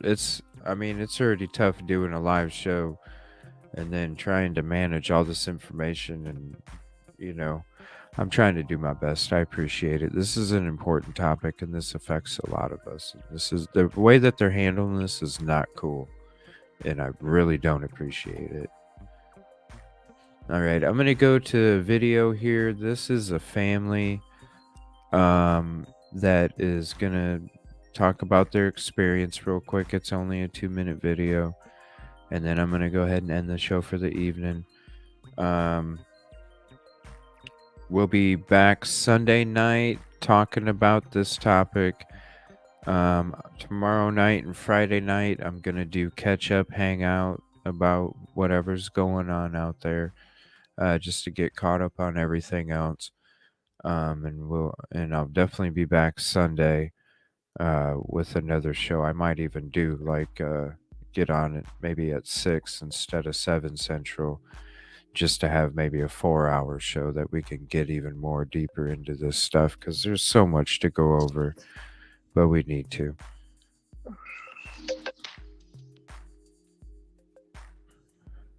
All right, let me see here. They were on News Nation. East Palestine resident near derailment. We don't feel safe. Thank you again for hopping up here, man. I appreciate you. And good luck at your show, man. Oh, thank you. Yeah, I'm not sure how it's going to work because it's not a typical craft show. It's some kind of auction thingy, but I figured, what the heck, I'll try something different because you never know till you try it. Well, hey, if it ends up being a situation where you're bored, just pop open your stream link, start a stream to YouTube, and just hell, if you pop on with the stream, I'll hop in there and start typing. What's up, dude? Walk us around, show us around, tell us what it's about, show us, I don't know, if you get bored, man, it might be kind of cool. You never know. Well, who might there's supposed to be some kind of auction going on in between us selling stuff, so I'm not exactly 100% sure how it's going to work. I love auctions. Yeah, I don't go to many of them, but it was one of those, you know what? I don't know how well the turnout will be. I don't know if we'll sell much, but yeah, it's one of those, you don't know till you try it, and I don't have a lot of good fortune when I'm at this particular venue. But I'm hoping because it's a different type of situation, it might bring a different crowd in. Hey, yeah. I've actually told our organizer, don't plan on me coming here to sell again, because if I cover my table, I'm lucky. Right. It's that slow, and when I've been up all night, it just makes for a long day. Right. I know. I hear you, man. We always got to try and evolve. Yeah, and I hate to be that way, because I actually, that's why I gave you that link for that donation benefit thingy, because I really like her. I work every one of her other shows that I can possibly get in. I avoid that venue because I don't make a lot of sales there. Hey, you got to go where the getting's good, right, man? Absolutely. And you got to constantly, you constantly changing up. I started, hey, I need to start doing shows on specific topics. It's, we're always trying to be better, and it's little tweaks every day here and there, a little tweak here, a little tweak there. It's just about evolving. So, hey, man, it's a new opportunity, a new kind of option, and maybe, like you said, even a new crowd that might be brought into the woodworking stuff. And you know what? Hey, man, if you get into conversations with people, just be like, hey, yeah, man. If you ever talk, true crime or anything like this, hop on the show. I'm on open panel. Tell them you're on open panel. Just having, Yeah, I mean, you know, it's good conversation. You know what I mean? Like, oh, you're absolutely. a true crime too? Oh yeah, man. Shit. Actually, Yeah, we're talking about this. We were on Murdaugh special. We were talking about Murdaugh. You know. Yeah, because I mean, I just hop on here because I like talking to you, and I've got knowledge that's actually relevant. So if I feel like I can add something, I'm never been one to be quiet. Yeah. So, and I appreciate your whether you know even if it's a topic you know you don't even really particularly have knowledge in. It's the common sense approach is what I appreciate the most about anybody that's up here on open panel, because really a lot of the times it's not just about facts, it's about opinions and views and thoughts too, because somebody that doesn't even know about a case could have a great viewpoint just because maybe they don't overthink something, and they're not overthinking about it because they don't know much about it, and all of a sudden you're thinking about, well, shit, I never thought of it like that. I mean, it's a beautiful thing. So you know, anybody, even if you don't know much, it's more about the commentary and the viewpoints and the thoughts, because in this channel any viewpoint is, you know, entertained. We may not agree with it, but at the same time you mix a lot of stuff together and you can come up with stuff you never even thought about before. And that's what I'm hoping to do with this case. I'm hoping the more that we talk about it, the more that we look into these chemicals, the more that we, you know, wouldn't it be nice to see what really does happen when this chemical gets mixed with this chemical, whether it's ignited or not? You know, it'd be interesting to see what takes place with all these different things that are popping up.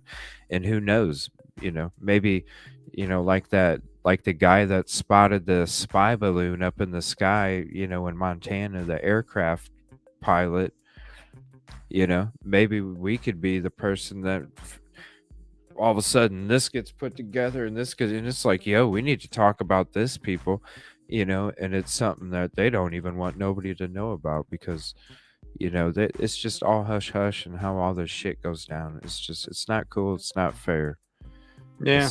These are people's lives, and this is not a fucking game. So I can't wait to talk more about it and just dig deeper into this stuff. And I hope that, you know, our knowledge, we can figure something. Have to.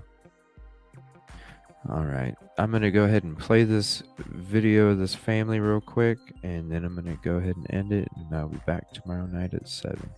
Just hang out show. I appreciate you guys.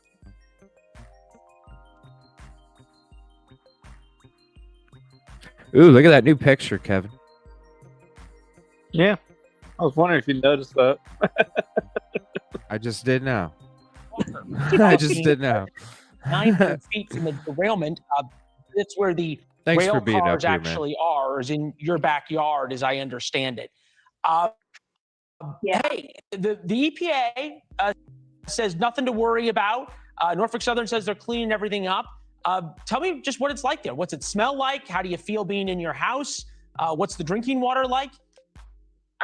We have not drank the water. We're strictly water bottles. We're not even going to risk it. I wouldn't. The smell, you can't smell it during the day, but at nighttime you really smell it. What's it smell like?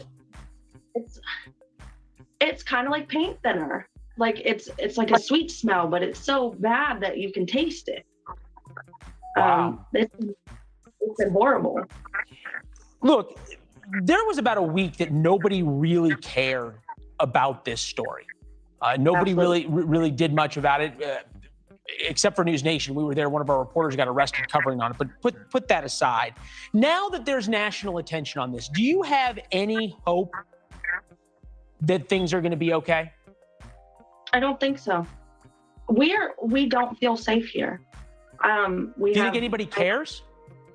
I don't think so. I really don't think so. I have 2 babies here, and I worry about their health. With us being exposed to the toxins and the chemicals. Thanks for watching. Go to newsnationnow.com to find. Damn, that ended a lot quicker than I thought it would. There's one other family I want to play here real quick since we're on the family topic. That is this Arizona spill on highway. I'm going to go in that into tomorrow night's show since it's a separate topic. There's one more family right here. This is CBS Pittsburgh. It has been nearly 2 weeks now since the train derailment in East Palestine, Ohio. The cleanup continues. Concerns from residents in that area are not going away. And tonight, some are telling us they think exposure to toxic chemicals is killing wildlife and pets. Erica stands in East Palestine with the story of one woman's tragic loss. One woman living here in East Palestine when the train derailed says it didn't take long for her cat to begin showing troubling signs. And within days, she says he died. While state and federal authorities have given the all clear for evacuated residents in East Palestine to return home, some question if it's really safe after thousands of fish have died and now even pets. Andrea Belden says she's been staying with family in East Palestine prior to the derailment. With her were two of her beloved cats, Pepper and Leo. She says shortly after the derailment, her cat Leo started having difficulty breathing. I noticed that he was breathing really heavy. It was super labored. It was fast. His heart rate was up. It looked like a panic attack to me. These poor residents. One day later, when he didn't improve, she says she rushed him to an emergency vet in Pittsburgh. According to documents by the vet, they believe Leo had heart disease and said x-rays showed he had fluid in his lungs and liver issues. They also did blood work, and they found out that his liver enzymes. And those are the same types of effects that affect humans when it comes to the exposure to these chemicals as well. Same stuff. We're at 6.9%. Normal for a cat is 1%. So highly elevated. The vet reported liver issues aren't typically seen with heart disease and is believed it could be from vinyl chloride gases from the derailment. Belden tells us she doesn't believe enough has been done to protect the area from the chemicals they were exposed to. I think the biggest indicator is look at the animals. You see the fish, you see the chickens, you see the foxes, you see the cat. If everything's okay and safe like they're saying, these animals wouldn't be sick and dying. On Tuesday, the EPA reported their latest air quality tests show no levels of health concern and claims after testing nearly 400 homes, there have been no detections of vinyl chloride. But according to new water test results by the EPA, it's reported no contaminants in raw water from 5 wells that feed into the municipal system were found. Bullshit. The Ohio EPA says it's confident the water is safe to drink. Whatever. Belden tells me she reached out to Norfolk Southern for help with vet bills for her cat Leo, some of which were reaching between $15,000 and $18,000. She says they did not deem it a high emergency and Leo had to be put down. Now tonight, the mayor here will be holding a town hall for How residents much? to attend with any questions about Eight- safety concerns.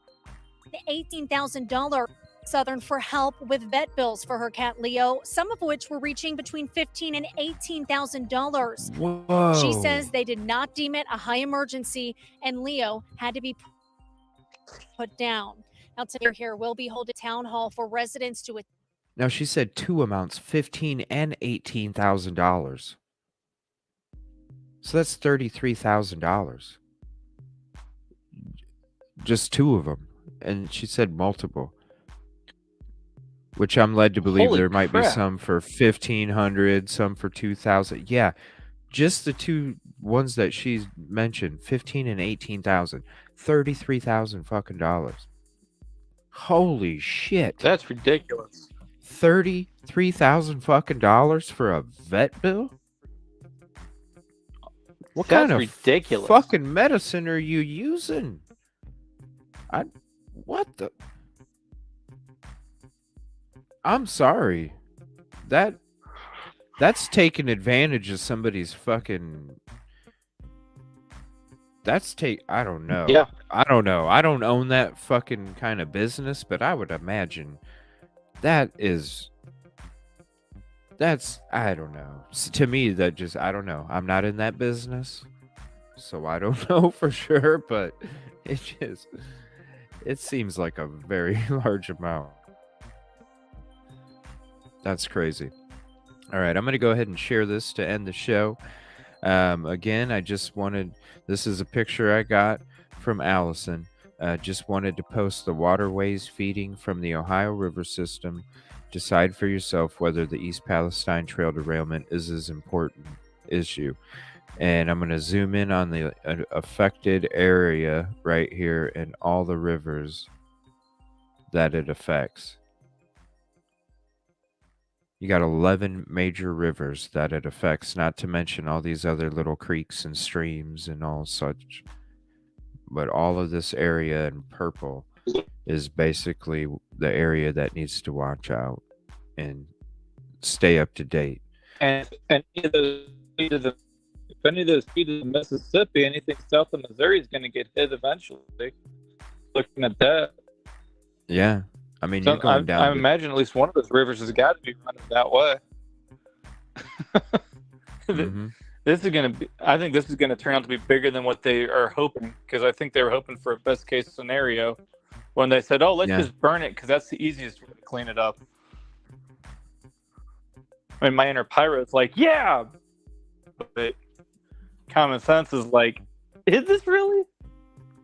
I need to figure out a way where we can track. There's some website, NOAA or something, and I'll get that ready for Sunday night. Maybe there's some kind of tracking that we can see where this cloud actually traveled. You know what I mean? Like we can see the location. I thought you said that was Weather Underground. So it was something. I need to figure it out because I need to be able to I remember you show said that something too. about Weather Underground. Okay. Let me write that down. Cloud tracking.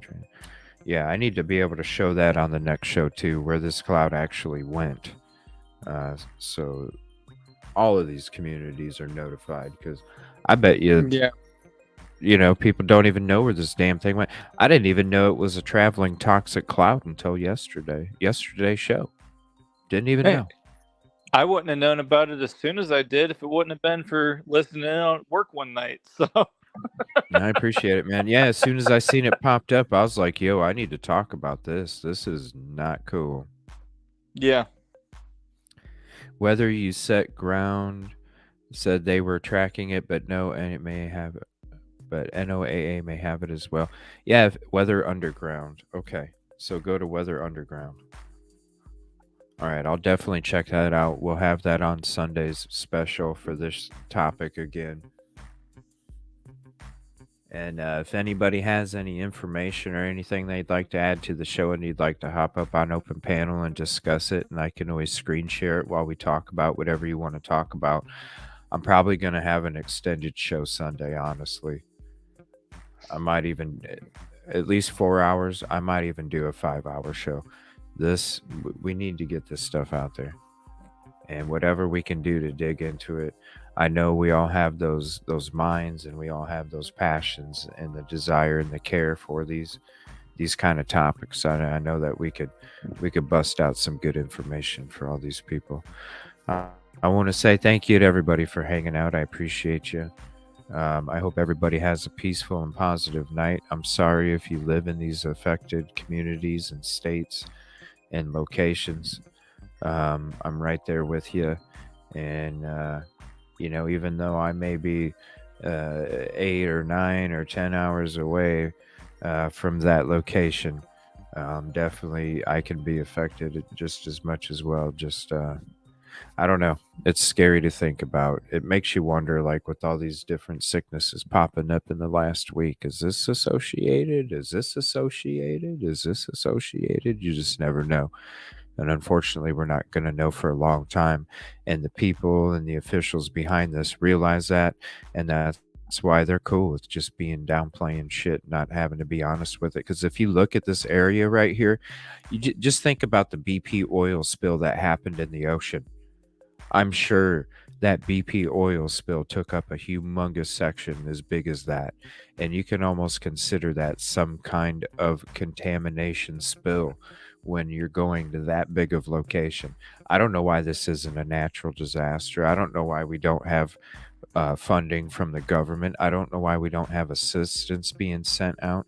I don't understand why this isn't being taken more seriously. It makes no fucking sense.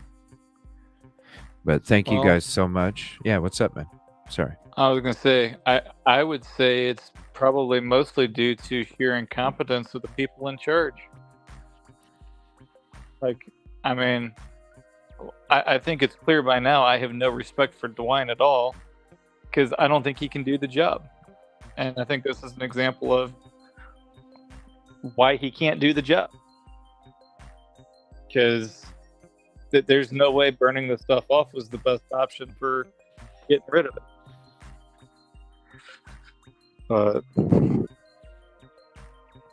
It just makes no damn sense. Well, thank you for being up here, man. I always appreciate your viewpoints and your commentary. Definitely love to have you back on Sunday night if you're available. Yep. Dig into more of I this should be. stuff. And any other time, man, you want to hop in, you're more than welcome. Anybody else as well, just, hey, send me that link, CJ. Bam, it's in the chat. But thank you guys so much. I'll see you guys tomorrow night. And we're going to get caught up and do some hanging out shows for the next couple nights. So I appreciate you. I can't wait to see you. It'll be a snap of a finger. Thank you, SRB and Cassie, for hopping in. We missed you for sure.